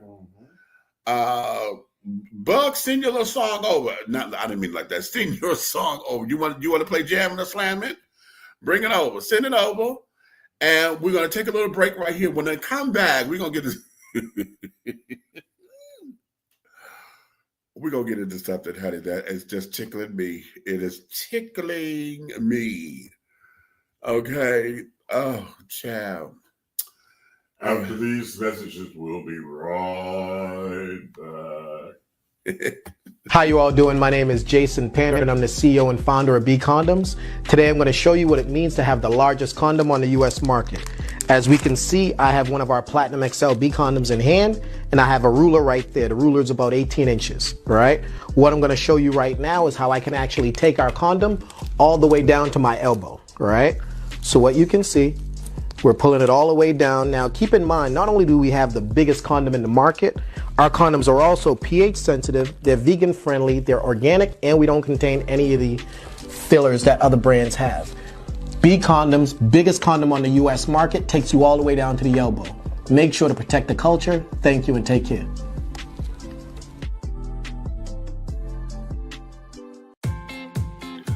Attention all business owners.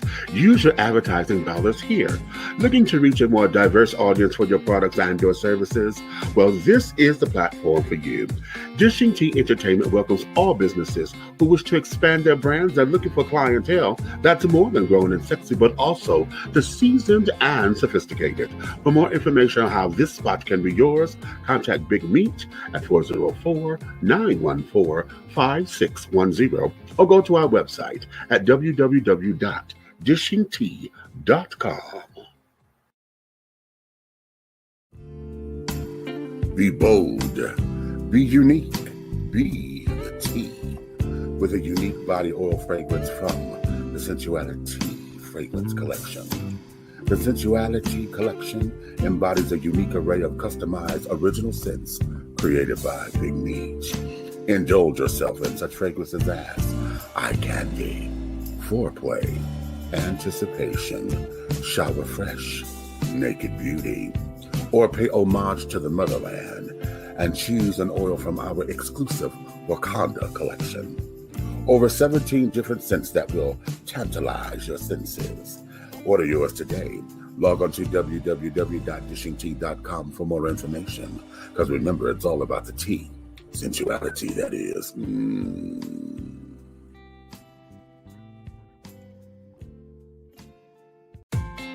The views and opinions expressed here on Dishing Tea TV are strictly those of the hosts and guests of this program. They do not reflect the views and opinions or governing actions of any of the sponsors or affiliates of Dishing Tea Entertainment, Artist First Entertainment, Big Guy ENT, Atlanta Hot Radio, Black GDP TV, or Diversity TV. Your viewing and listening discretion is advised. And we are back. If you're just tuning in, you're Dishing Tea with Big Meech, and this here is the big red fellow over here. Okay. AKA the big guy ally, AKA the Minister LaBelle A. Senior, AKA the sadistic ass honey who just he claims he's the good guy. Okay. I am misunderstood. See, I don't think you all know how to handle a black leader. Oh, is that right? Just the other day, and me and Michelle was talking, and I said, Michelle, hand me a Newport. Right. You dumb. Listen, we're pretty going to get into this subject, and I want you guys to pay attention because I'm gonna have him explain his dilemma. But the question becomes, I did. It's not a dilemma. It is. How do you respond, or how do you take it when something that you have a prejudice against? Okay. Oh, he just. With something that you have a prejudice against, or have a strong dislike for, or a disagreement with, or whatever, seem to saturate the television screen. What do I mean? Y'all know how y'all love to stay with the rainbow children. Okay, I don't mind the gay thing, but why it got to be every goddamn way? Every time I'm turning around, does every program got to have something gay in it? Does every program got to, why they got so much camera time? And we just saw them, all that, okay?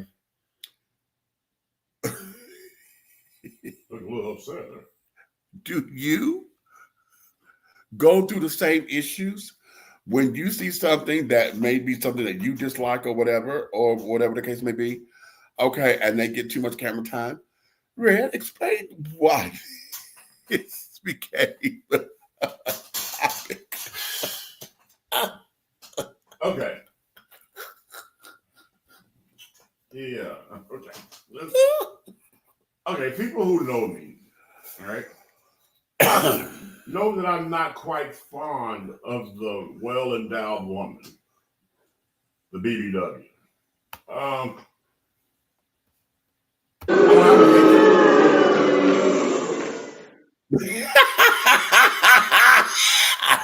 I see Monica's in the building. I'm Josh. I didn't want to do that to do it. Go ahead. But at the end of the day, my brother Michi seems to think that I have PTSD with this, right? But I was watching the program, right? Now, I need you to understand, I'm drawn to this program because of the beauty of the original, the main character. Okay? Now, here's the problem. I watched that show to see her get all the camera time. But she has a best friend that's a character on the show.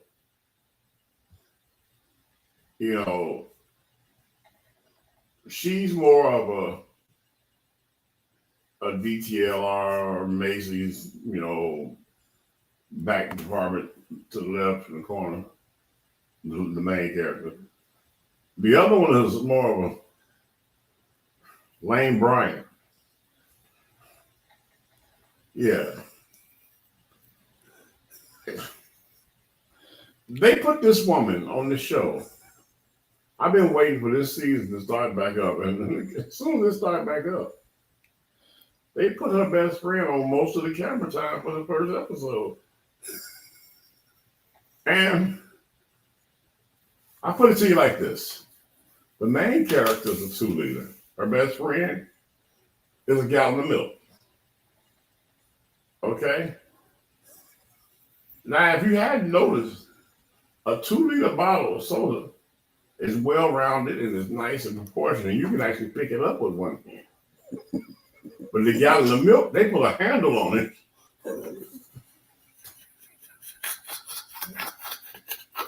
Because if it wasn't that handle, you wouldn't be able to pick it up. They dressed the gallon of milk in a yoga outfit, right? Which I didn't even know yoga outfits came in that size. The top part of it, it had to be alphabetically correct past E somewhere, right? Yeah, it was like 2 grown men in a headlock. But after you get past that, which you're only 6 inches away from the top of the pants, you know what I'm saying? Go. You know what I'm saying? A Hungry Jack. It's like you open up like a can of God biscuits. damn it. Gobble them down and the plate comes back. You know? But then not only they dressed in a Pepto-Bismol pink. Now, looking at that girl in that suit, in that size, no doubt, because I know that's the. I've seen those suits cost $20, but I know that one was $200. Okay, I know. This one took a quarter yard to make. That one took a roll of material. Stop it. And I was wondering what she had on because at first she had on a slimming black dress at the party, right? And I can understand that. The slimming black, yes, I see it. But then all of a sudden, I hadn't seen, and next thing you know, there was the refill to the Pepto-Bismol.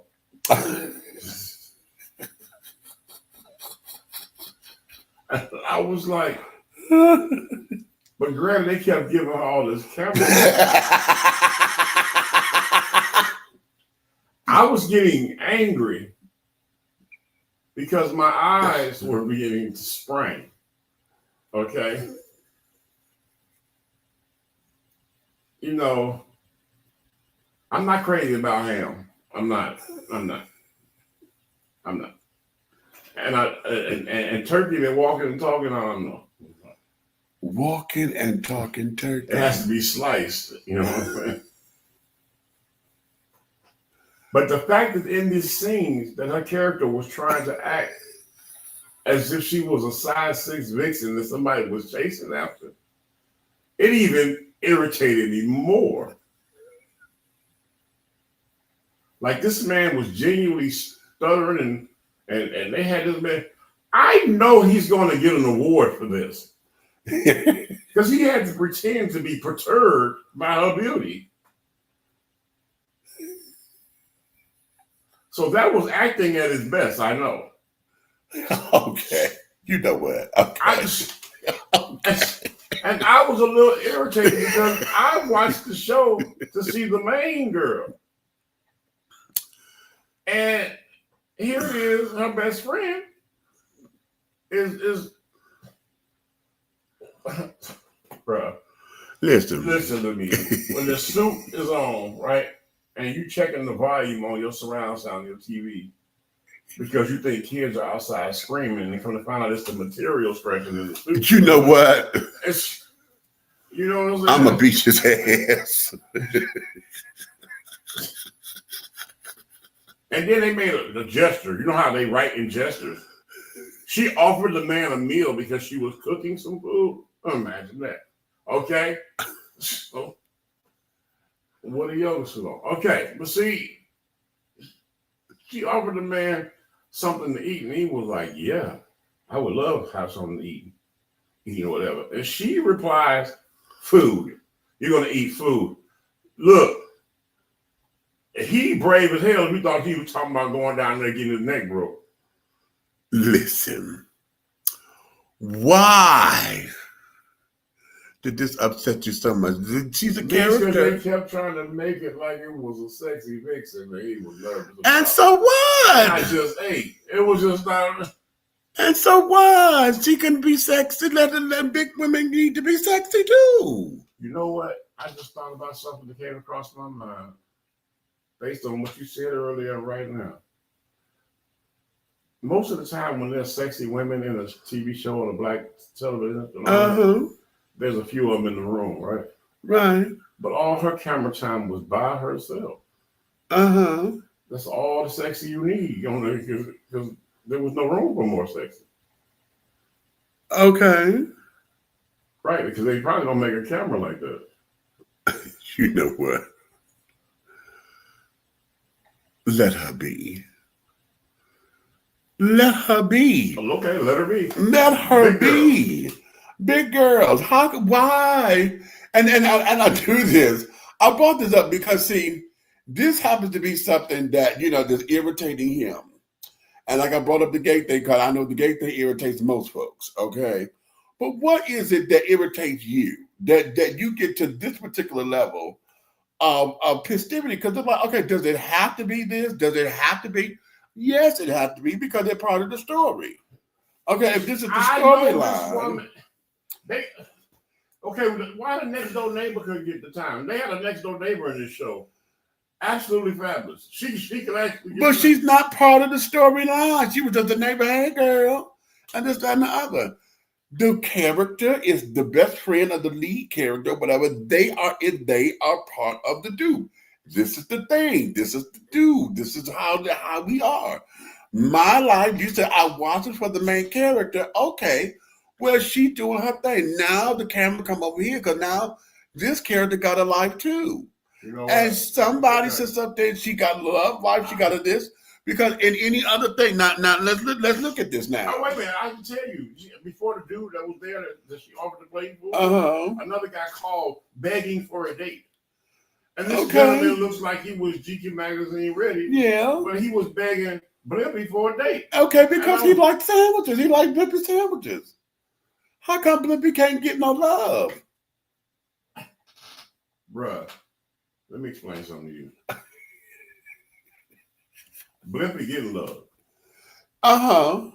From the deli, from the pizza place. No, but no. See, you keep wanting to go there. How come if she wants to sit down there and get love from anybody else, why is that a crime? It's okay, but not on TV. Why not on TV? Because when grease gets in electronics, it makes it bad. He said when grease gets in electronics, it gets bad. That was a recording. It wasn't a lot. Listen, child. So what is it with y'all? Okay, and as I'm asking this question, I'm trying to sit down here and think about me. What is some things that I really? Oh, I know what it is. Well, I already know. You remember how you always say the brain is that is the sex organ. Yes. That's the sex organ. That's the sex organ. All that, right? Okay. Right. If you're paranoid about two thighs slamming shut around your head, how can you concentrate on perfection? You wouldn't be there. If you're that paranoid, then you're not going to do that. But if you're watching a television program, it's easy to say, girl, you like you say to the fellas, okay, you taking one for the team because I couldn't. That's just not my thing. But that's theirs. I'm not. We're not friends no more. What you mean we not friends? Let me go ahead and put it out there since we're on TV. Don't ever ask me to take one for the Tundra team, because I'm not going to do it. We ain't friends no more if you think about it.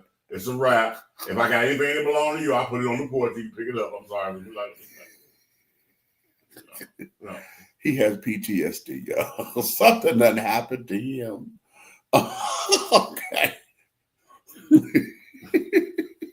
That truly shut that down. Now for me, I can't say I don't make a stink about it. I just don't make a big stink anymore. I'm not tripping. I'm just not going. And that's the problem I got. You know, look, man. I got two problems. Right? You listening? What? Okay. I got Buffett always talking to me. Right? Okay. And then I got doggone Patois always talking to me too. That's poor white trash. All right. Right. I'm allergic. Here is the thing. It's not so much as what you do in your personal life. We're talking about television. You mad at the TV because they gave her time. You mad at the TV because she found her sexy. BT, I need 1 month refund. I'm BT Plus. I need 1 month refund for that crap y'all pulled. She found her sexy and got gentlemen callers who are into her sexy. So why is that a crime? He into the sexiness of his chick. I bet you outside that doggone place, he don't say 2 words to her. Well, I bet that he did that they died. I'm sure they're friendly or this, that, and the other. But the character, not outside the character. The character found sexy. The character got a plethora of folks apparently that's after her, want her, desire her. Now here it is. Why is did that I not wrong? say this? Don't treat me bad now. Now did I not say this? I know an attractive big girl when I see one. Did I not say that? Listen, we're not gonna flip that like that. I'm talking about the TV. Because you also said, but she stayed the fuck over there. Okay. What's wrong with that? Okay. I know what when I see one, but I see her way over there. Exactly. This is not about your personal interaction to say, listen, I could be friends, but it doesn't go beyond that. Hey, bro, it was personal. I pay a monthly fee to watch BET Plus. I did not want to see that. They owe me money for the day. Well, if everybody felt that way, honey, then we need to just start making our own content. Everybody, I need my money. I don't care about everybody. No. Because the question is, what is everybody's little thing? What is your thing that you have that if you see it on television or whatever, and it starts to be to where you start to say, oh my God, why are we always dealing with this? Okay, I got over the homosexual stuff, all right? It's like every time we got a rainbow paintbrush. Right. So I was like, okay, it's like, okay, forget it. I surrounded y'all got it. Y'all got it. Because it was just like, it's just not going nowhere. It's not going. Right. It's not. It just, hey, it's a crack in the door. Now the door's wide open. You know what I'm saying? So it's just like, okay, now let's flood it. Okay, get it. But, and the only reason it looks like a flood because it was never there. And that's why, exactly. No, I'm saying the reason. I'm saying because it was never there. Exactly. So, and that's the reason. But my thing is this: the fact that it was never there, don't come in and split the Red Sea with it. You know what I'm saying? Just come in. No. It's not that they split the sea. No, I'm saying balance. I'm saying balance. Right. We say the same thing. I already know what you're going to do because you're trying to figure out how to rev up and become doggone. No. Captain no. I will swing for the rainbow. Lord have mercy. You always want to go there, and it's not that at all. Sometimes I look for the balance in the conversation. And then you ain't let the balance get out before you start attacking. I didn't start attacking. You was already talking. I wasn't done. Slow down. Finish your statement, dear. Slow down. There's a balance in my conversation, but you can't get into it. Because you're too busy doggone with your Lucky Charm on. Let me hear it. What I'm trying to tell you is it's flooded because it's now allowed. It's like this, for instance, and you've been in radio, we've both been in the media, right? Right. The first time the FCC allowed bitch to be on the air, right? Bitch went crazy, right? Everything, yeah, right.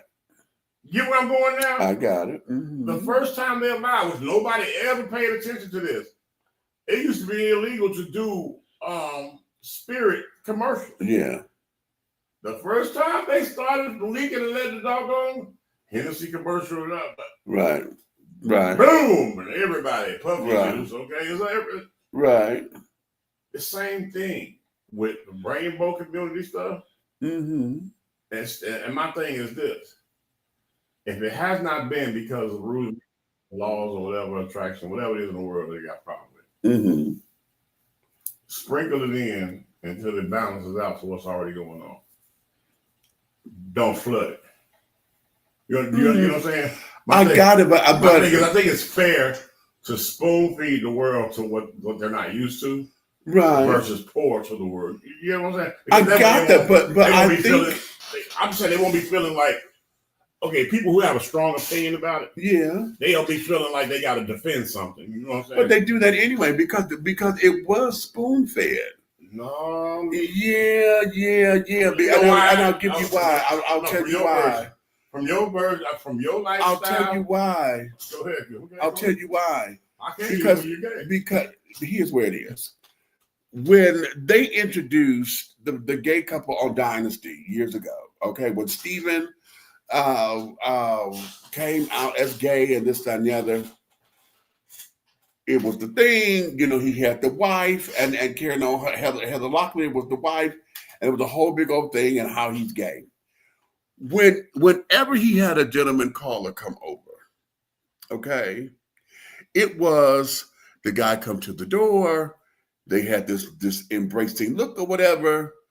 The guy walks in, he put his hand on his shoulder, the door closes, they cut to commercial. Right? Okay. So that there was, okay, we know they finna do the do. They did spoon feed it. Everything like that came out was it was that little subtlety. They did not get into the graphic things of it. Even in the movies with what was it, Making Love with Kate Jackson and Harry Hamlin and another child. Okay. I'm not gay on about that. Okay. That was one of the first gay movies. In fact, Harry Hamlin said he was confused for a minute. Like it was one of yeah, okay, right. Right, you better understand Fallon, baby. Okay. So a lot of the stuff, and then too, these are white children, and that's the other thing. It was spoon fed. The problem was folks who didn't like it started immediately. What is this shit? What is this? What is this? What is this? What is this? Why is this on television? Okay, well, stop. So now wait a minute, no. You remember. I'm not going to tell you wrong. Chill out. What I'm saying is, look at the time you're talking about. Right. The stickler, the liberals, and all that bullshit. Right. But now they're gonna act a monkey. They're gonna but my point is they still are.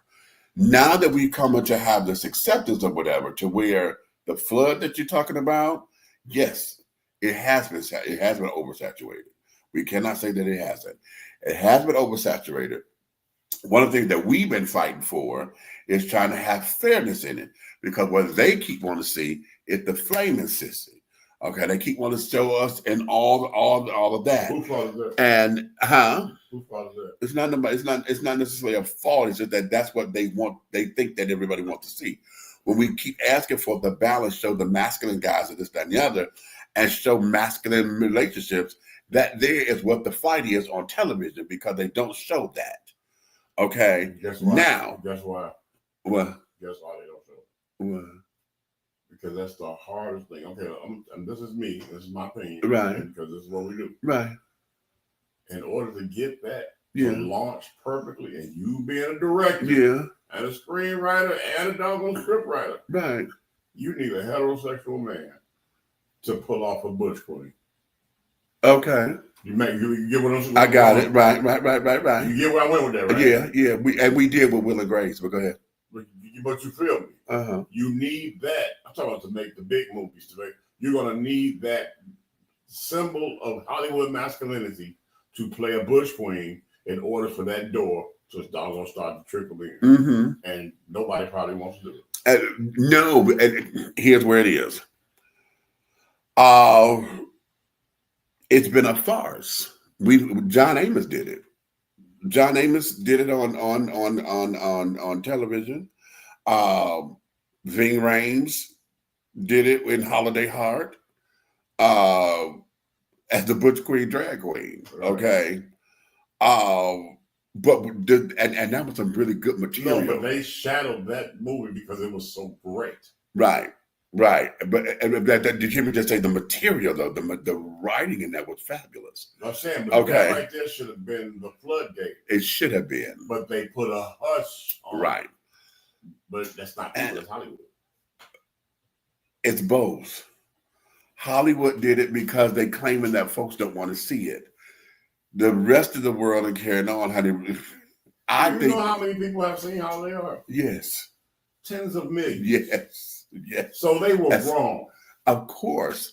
And this is what we keep saying. This is and that's what that was. Now the oversaturation, yes. I am not one who believes that every gay person or whatever that you're supposed to show sex scenes. I don't like sex scenes on regular television. Okay, like that. Okay. Hush. Not like that. Now if I'm on cable and I'm paying for cable, give me my shit. However, but but I don't like the gratuitousness of it. I don't want it in there just because it's in there. You know, you writing it because you're trying to have a shtick to get the people to watch. Let's go and let's go to P Valley. Let's go to P Valley. Oh Lord. Because that there was just what you said. We had two heterosexual men playing those two characters, Big Teak and call his name, y'all. Little Murder. Okay. That scene there, in fact, I told this with Nikki when I was on with Nikki. Hey, Nikki, did you come in here? Not yet. But Nikki and I talked about this, and she said, tell me the truth. She said, was that scene necessary? And I said, well, she said, you're a big old freak. I said, well, that's beside the point. I said, but let me explain to you why that was necessary. Because for the very first time in television history, we absolutely saw gay thugs, down low gay thugs, and how they interact with one another. And that there was never seen. So it gave that a voice, it gave it a look, it gave it a presentation. And yes, the world flipped because here we go. What the hell? Why in the world? And why is this on TV? What the hell is this gay shit? What the hell? Okay. Now, had it been when it was the other way around, and little Miss Thing, the dancers up there, she done put the pussy all up on the damn ceiling and carrying on, and she flopping and dipping and dipping. Well, she was bouncing on the dick and carrying on.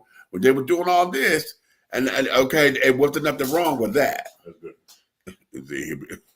good. Ooh, okay, here we go. Wait, give me a minute, because he know what he doing. He know.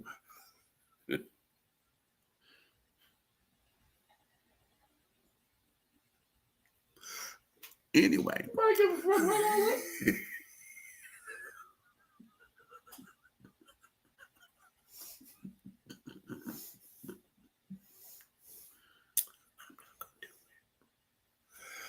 Don't calm down, nigga. Turn up.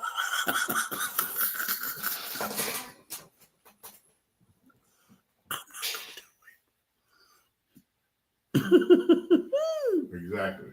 That's why y'all Anyway. on TV. Y'all some punks.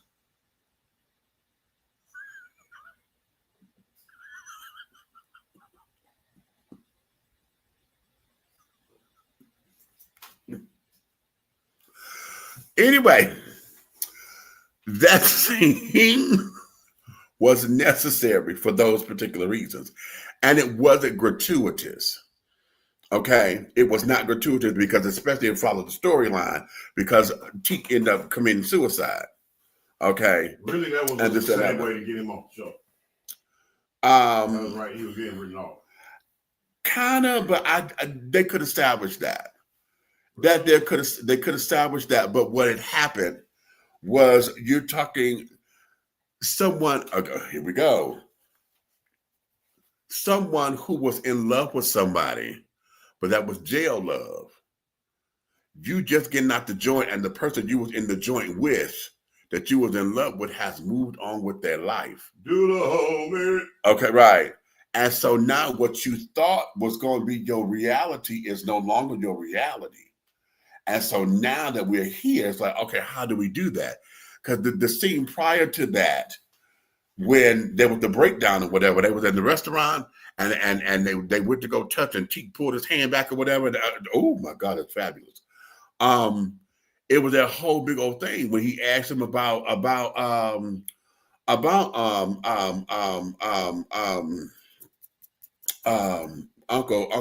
what's his name? Not Uncle Remus. No. The main character, I can't call his name right now. When they asked about that and carrying on, and was he in love with him and blah blah blah blah blah. So there was things there that set this up to where Teak knew that this wasn't going to be his life. His life is now over. He didn't know how to function on the outside world, and thought he was going to have a dude with him, and that's not what that was. And just when he thought he found his happiness and Teak, Little Murder song that hit the radio and blah blah blah blah blah blah blah blah blah, Teak knew that was not for him, and he took himself out. There was a mental breakdown with that, and he killed himself. So to know that they loved each other like that, that scene was necessary. And the world, oh my God, child, the world had a fit. The world had a fit. So with that, here, let's take the big girl or whatever. Big girl's on screen and carrying on. In this particular case, it's a big girl, but let's see who is it that we look at as big guys that's on the screen that we look to find. They still won't let big guys show their titties. Not to where, to my liking. Shit, I mean, hell, there's always a damn t-shirt, or if they in the shower, they wrapped up or whatever. Hell, I like to see a big guy, with his stomach and his titties out or whatever, get my jocks off or whatever, because that's me. But they don't do that. Okay, and when they do, and the ones that they choose to do it, be the ones that I'm like, oh God, okay, no, this is not the right representation that we need. Okay, it's always the slovenly one, just to have a point of saying you big, or always wanting to make the fat jokes about, oh, y'all, you do it, eat and cook, and it's always that. It is never to celebrate. Okay, this is who I am, or whatever the case may be. So in all of that. These are the things that we deal with. So going back to what is your prejudice? Mine is that whole that machismo masculine shit that everybody thinks is supposed to be so hard, so thug, so this, so that. I hate that with a passion. Huh? That over machismo shit. Where the character he is like this he wants to come across like he's the Don Juan, the answer to every female, this, that, and the other, but then he treats them like shit. He can't nobody tell him nothing. He think he's just the baddest thing since sliced bread or whatever, and he has no sense of fair play, no sense of accountability.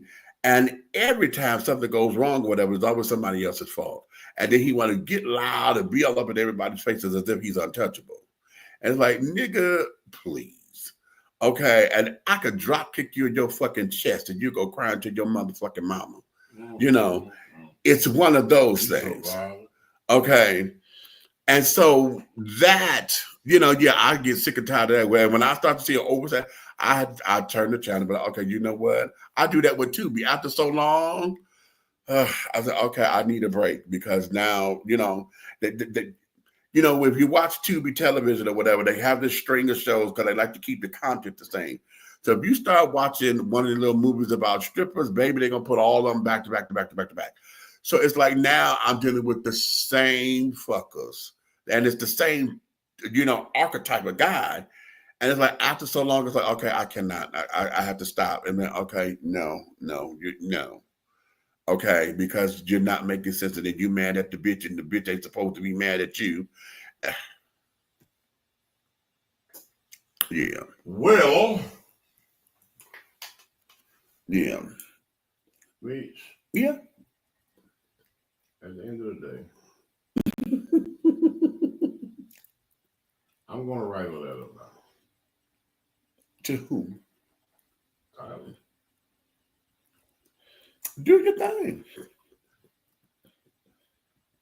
Because, you know, I got 85 in the screen. And I don't think it's fair that most of the color molecules are used with pink. So had she had on a different color, would that have made a difference? No, it should have been. She should have had on clear, so she blended in. What do you think it is?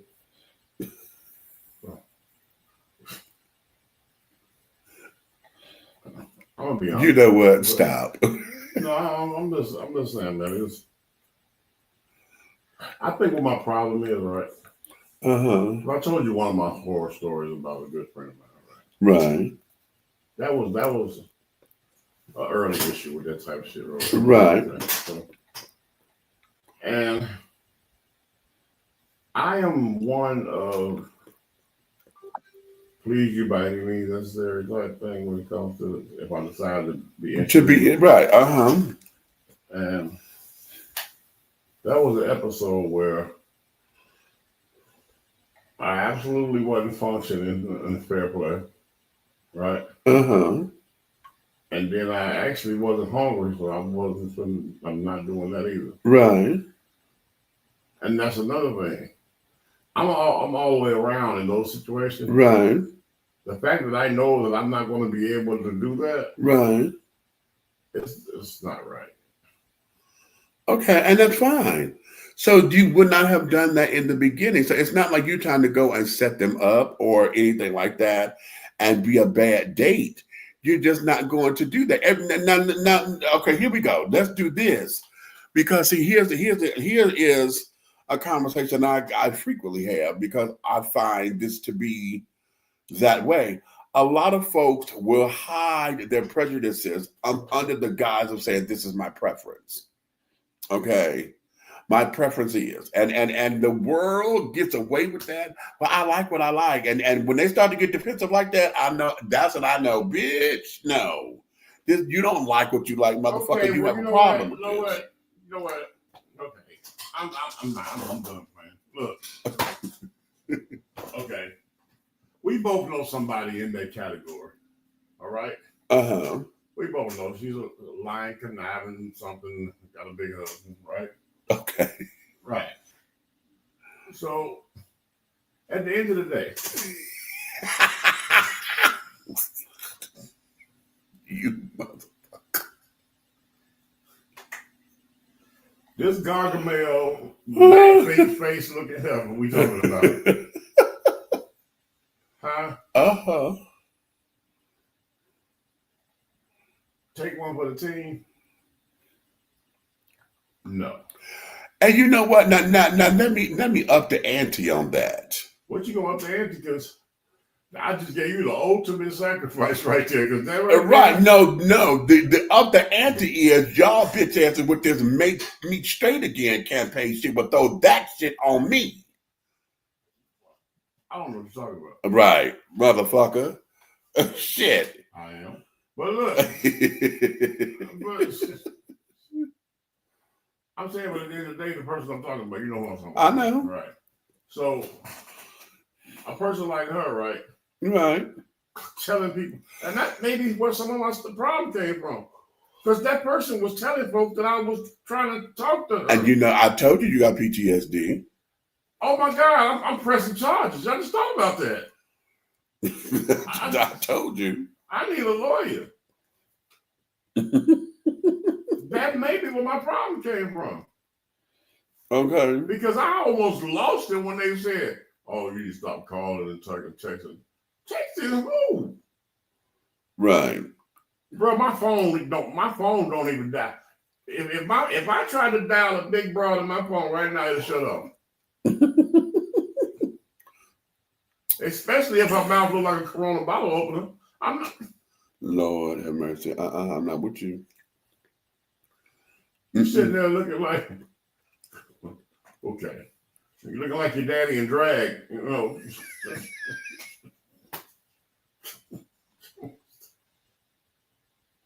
Anywho. I'm trying to let that one go. I'm just saying, you shouldn't be telling nobody that's anybody bothering you. You know what I'm saying? Right. Now, had she said it was some gay man bothering her, trying to talk to her or whatever right there, that's because he probably thought you was a gay man. Oh. Well. That's why I say the person they always said was timid and quiet, huh? Mm-hmm. No. That right there is a warrior. He is a warrior. He don't care. Okay. But here. Well, he better than me. A lot of that. Okay. And just in that element, okay. It goes to, again, hiding preferences up under prejudice under preferences or whatever. But then you also have those who. Fat, what's up? I see you checking in. Okay. I see you. Those who have, they have their own sense of confidence. And sometimes, and sometimes we want to encourage everybody. You have, if you don't love yourself, who else gonna love you, kind of thing. And so now, we have that. But then we secretly want to tell folks, okay, let's be realistic. Okay, is that the underlying stuff that we want to tell folks, and either don't say it or because we don't want to hurt nobody's feelings or whatever that is? Well, my situation, like I told you, that particular situation. Yeah. To be telling folks that I'm actually right or trying to say something to you. Right. And the people that you send to talk to me don't want to talk to me because they know that ain't true. Right. They look at it. How can somebody come to you and reprimand you and say, they don't say, hey, stop doing what you're doing because they're getting upset because you're harassing them. Mm-hmm. No, they come like this. Apparently. With a confused look on their face. Not apparently. That's exactly, I'm telling you with exact words. Apparently. I'm going to need you to stop harassing this person or calling this person. And I burst out into laughter because I thought they were cracking a joke. Right. Right. And then when I found out they were not cracking a joke, that I was being lied on, I said, anger kicked in immediately. Right. I was like, what? Man the harpoons. I'm not having this. Man the harpoons. Okay. Well, darling, there is that. Okay, man. You know what? I'm tired, man. I'm tired. You're exhausted me, Karen. Ooh, Lord. It's a workout. In more ways than one. But listen, I want you guys to think about that. Okay? Okay,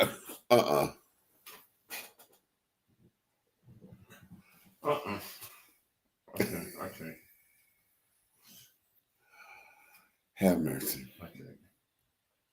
I want you guys to think about that. Carry this conversation over to you into your friend group. Oh, wait a minute before we go. Could you imagine? Huh? Could you imagine? Wait a minute. Can y'all hear this?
You can hear it?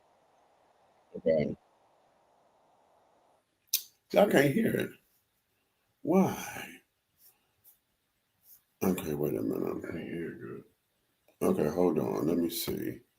Let me see.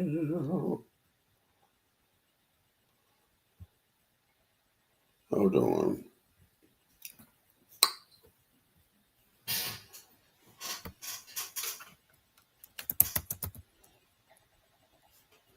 Let me have him resend it to another place.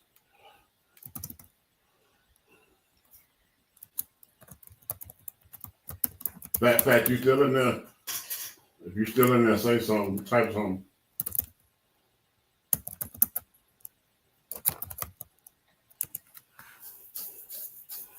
Okay. I'm gonna have him resend that. So far, that's already going down my avenue. I'm like, okay, what we got? I need to put that in the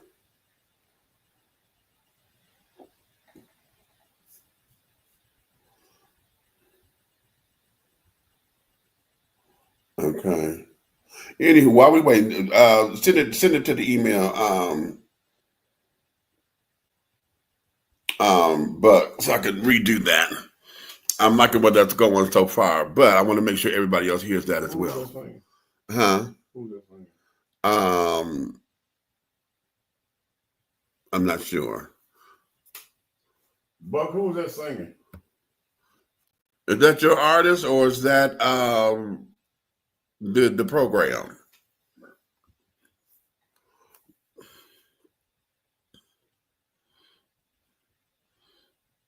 Let me see.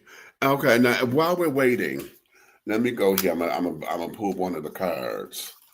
Oh,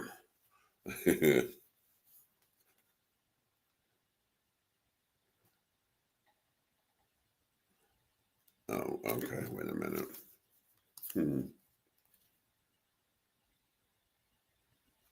Oh, okay. Let's start there. That's cute. This card says, what's the biggest obstacle in the way of you going to the next level? And how can you hurdle it?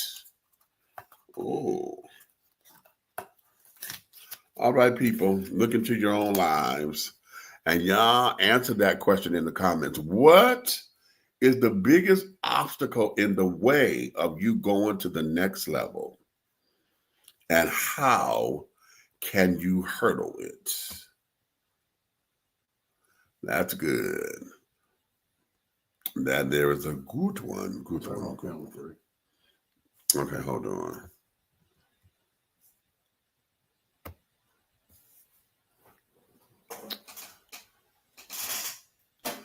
This is one of my AI generated artists with lyrics by Buck Beats. Okay. Okay. Fabulous.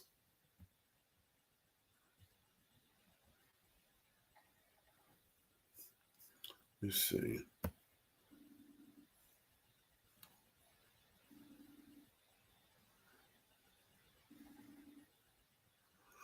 All right. Okay, I'm waiting on Buck.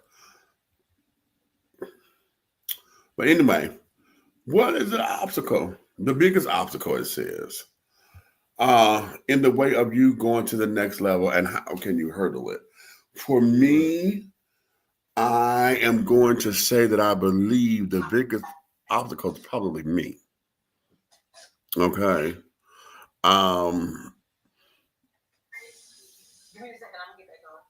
Some of my like you stole some. Some of my insecurities, and I have to conquer them because it's like, okay, I'm in positions now to either put up or shut up and carry on and this, that, and the other. And so when I'm in those things, I get into my head too much and I know what I'm doing. It's just that it becomes, am I good enough? So I had to get over there. How do I level it? How do I hurdle it? By doing the work. That's what I have to do. I have to immerse myself in the work and be like, okay, oh, you sent it there. Okay. And that's how I do it. And that's how I hurdle it. Get into the work, honey. And then also not being afraid to make the mistakes that's going to come into it. See, that's the other thing, because it's a two-parter, right? And like, okay, I got to do the work, but then we all know that, okay, trying to get the details and stuff together is going to be that way.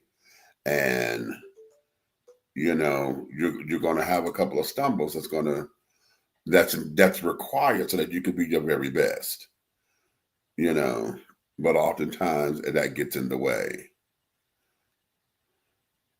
And so you have to go out there and not be afraid to do the work.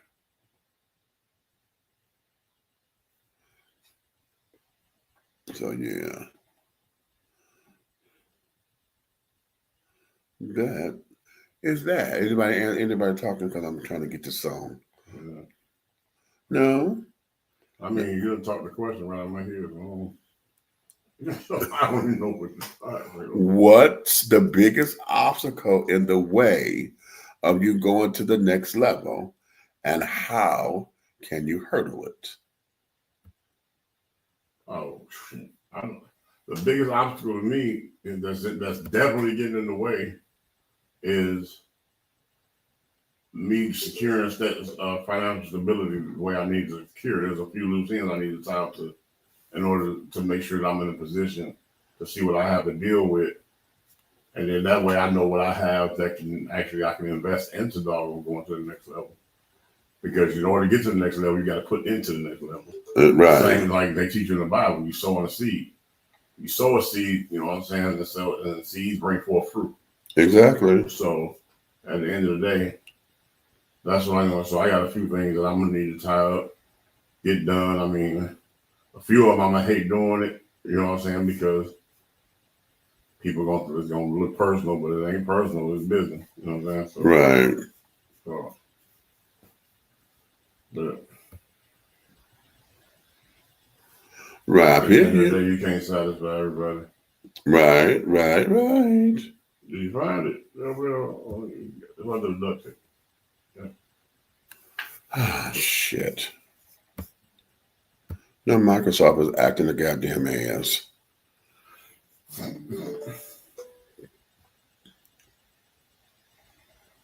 That's on purpose. That's on purpose. Right there.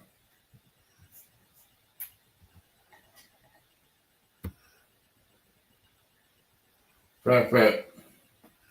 Okay, yeah. We getting it. This shit is trying to act all crazy. What is it doing? It's not giving me my email do-wop. It's giving me everything else, but I can't open the email itself. On your phone? No, I'm on the computer.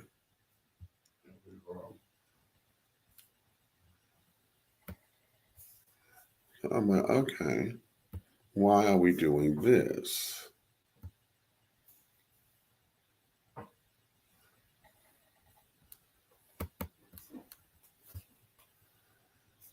Okay, thank you. Did you find it? I hope so. I got it.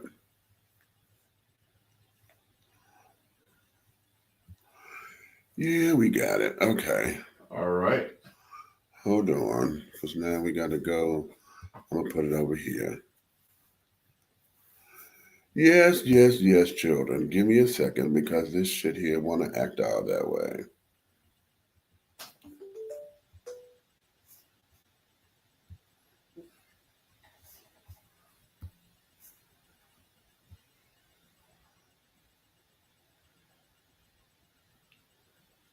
All right, we're almost there. It's processing, it's uploading, and things of that nature.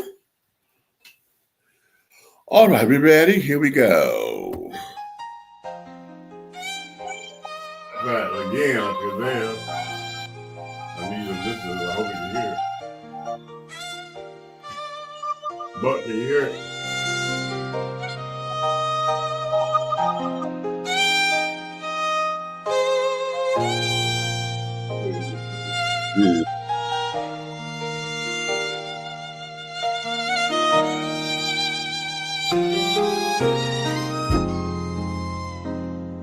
worked so hard today.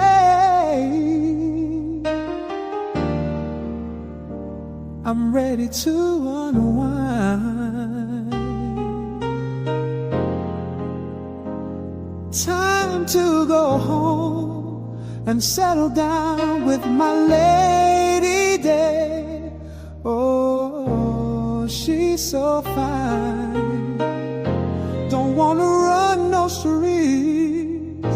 Don't need to be with no one else. Just take a shower, lay next to you, and let's do the things all of us do. Let's cuddle through the night, from now till the morning light. Love each other for hours. Girl, love may feel power of love,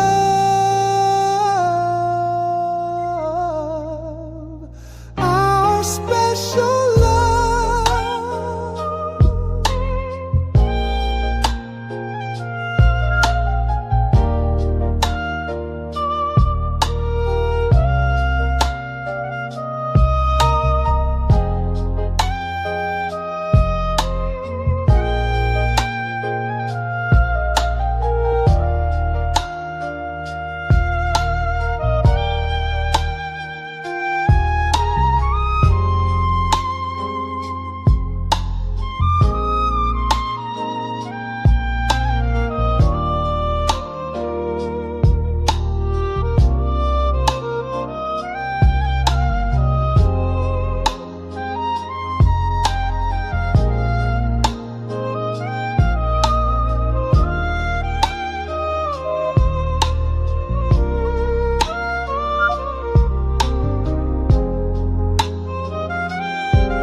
Well, all right then, bud. What you say, bud?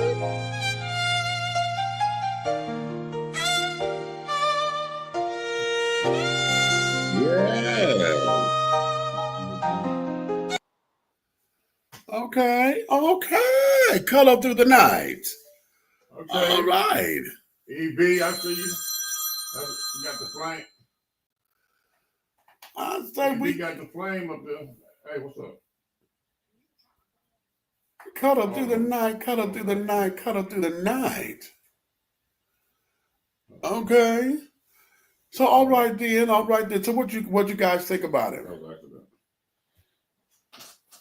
Okay. What we got?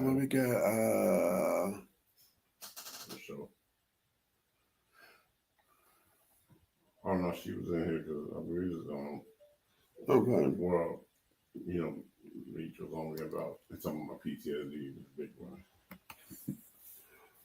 one. So, yeah. Oh, honey, this is the tea. Oh yeah, that song was nice, Eric. This song, it really is the tea. What I love about it is that you didn't oversaturate it with the lyrics, because it could easily be done. Because as a writer, I would have put more lyrics in it, but it doesn't need it. It's fine, just like it is. That music it carried on, it sets the tone, and it's just what it is. It's just enough. It is just enough. It's just enough. Actually, a lot of men think that way. I should have doggone played mine, put it on there. Well, let's give And it. give it to Eric.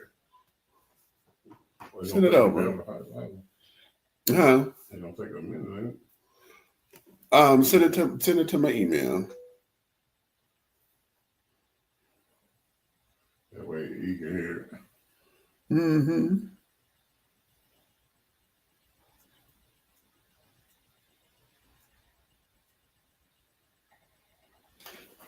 Send it to your email. Yeah. Okay. Done. All right. Well, we're gonna do this now. I'm gonna sit up here and have music. Original music. See, Buck, what you done started? Which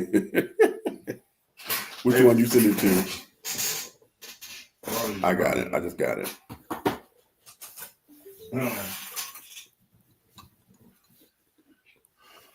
Okay. So yes. Hey, Buck. I did a ballad too on there. I wrote a ballad too. He's gonna play it on here. I want you to add it to your radio station as well. So we definitely gonna add that. Okay. I'm feeling that. Yes, like I said, that there is just, that's lovely. I'm feeling that. That's going on for lovers only. Okay. But this is a ballad I just finished and everything, so I'm about to release it. Me just queuing it up now. Yes, it's almost done, darlings.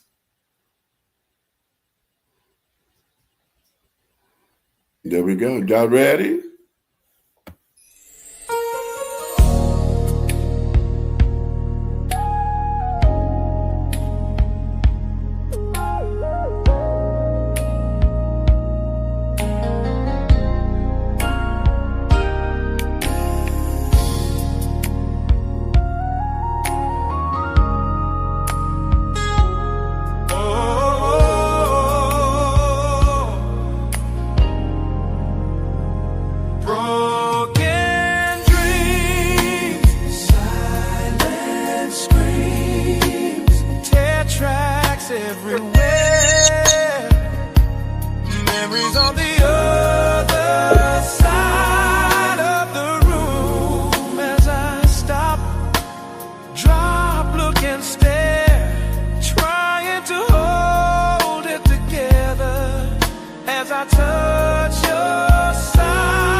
Heartbreaking cut deeper than a knife. Destruction and detachment from those who share your air. Together you gave each other life. This day and time, everyone off the easy way out.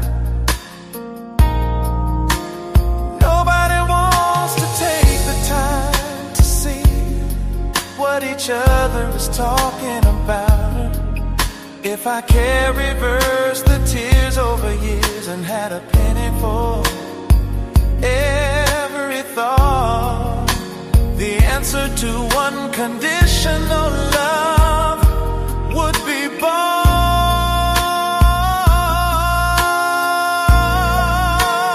Broken dreams, silent screams, tear tracks everywhere. Memories on the other side of the room as I stop, drop, look and stare.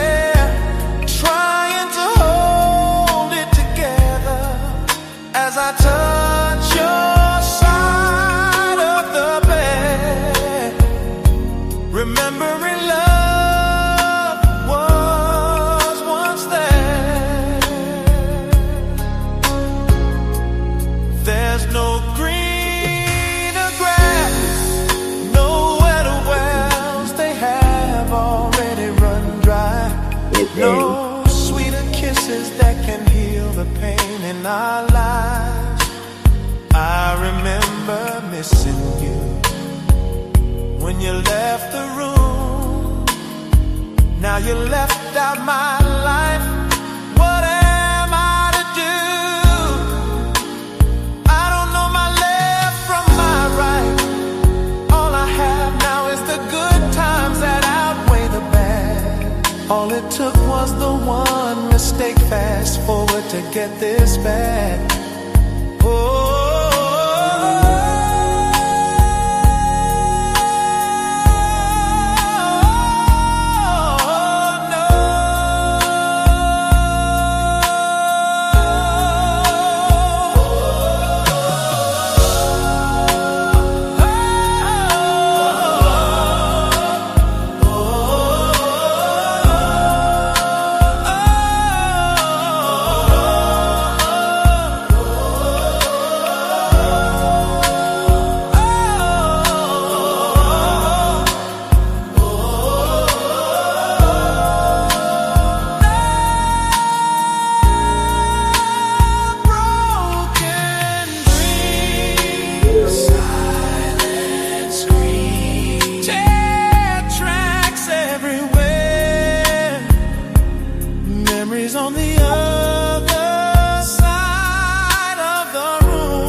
And that there is Broken Wings. Yes. Praise the Lord, honey. What y'all think? Talk to me. Huh? Talk to me. Put in the comments. Now here's mine. Ha ha.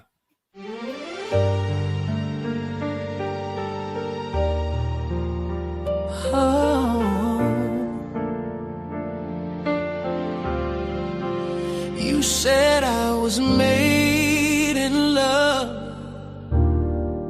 that you and my mother didn't make a mistake. You said that I was and forever will be your heartbeat sent from above. Time goes by and I have grown, but I don't seem to understand how the man who said I'm his gift from God refuses to see me for who I am. Instead, you'll come back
refuge, the one who was supposed to have my back unconditionally.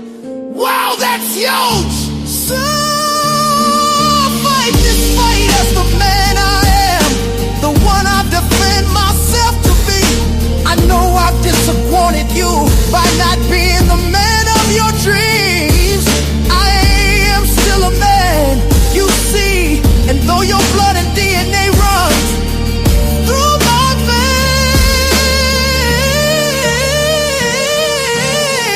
no.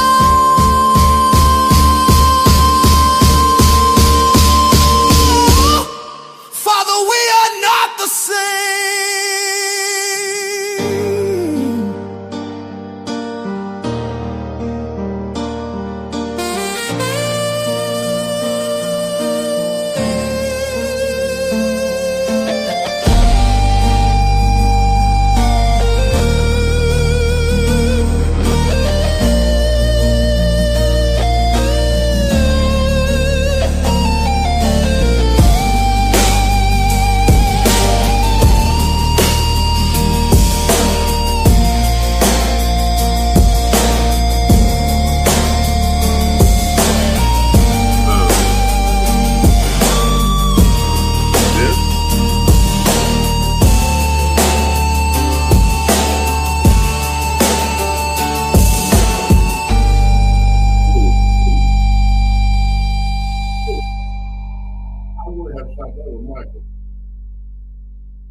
That got Michael all Oh, on. you think so? Okay.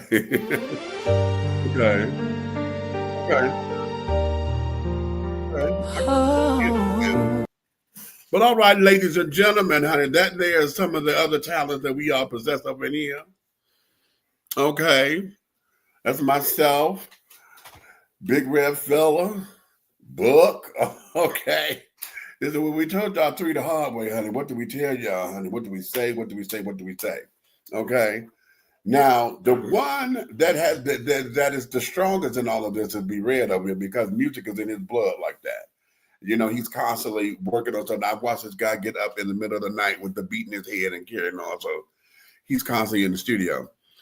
I am one who my writing didn't start till when I was in New York. And I have a few songs that are in my catalog already that I need to go pull out. So now that we're able to do this, we can actually demo them out, which would be lovely. And things. And then, of course, you know, being in the creative space, you know, we've been writing and carrying on and all that. That one there, I just wrote that, a few days ago. So that there is that. But listen, we're going to shut this all down because we want to do this again. You know, Buck, that was phenomenal. Yeah.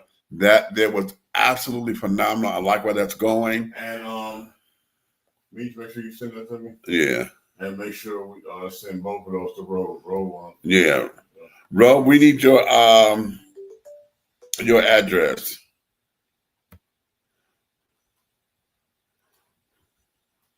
So that we can get this over to you. Call that Grace and Mercy.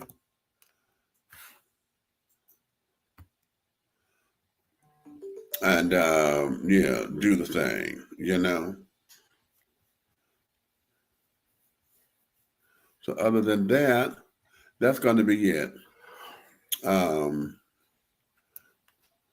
This is what Cuddle Through the Night. That's just hot. Yeah, that's dope, though. Okay. So yeah. So now, ladies and gentlemen, we're gonna let you guys go, get back into your world and this, that, and the other. Listen, if you love us like you say you do, honey, we invite you to tell all of your family, your friends, your good Judy pals, honey, your guy pals, your guy friends, or whatever. Y'all come over here and your whole crew, your set, you know, your posse. Come over here and like, subscribe, share, get into it with us and carrying on, do the thing, honey. If you hated us, didn't like what we said, going on neck roll and all that other jazz, you can tell all of your motherfucking enemies to come over here to like, subscribe, and to share. It's okay. It's really okay. Okay, because I want you guys to know that everything that we're doing over here at Three the Hard Way, honey, the Syndicate, honey, Detroit, Chicago, Philly. I dig it. Okay. Everything that we're doing over here in any way, shape, style, form, and or fashion, darling, will move forward. So you may finish all of your crumpets, baby, because the tea has been dished. And you've been dishing tea, darlings, with big meat, honey. So on that note, baby, on that note, honey,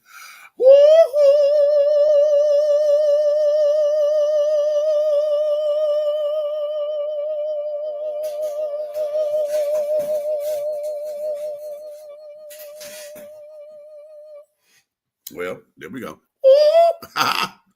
And darling, scene.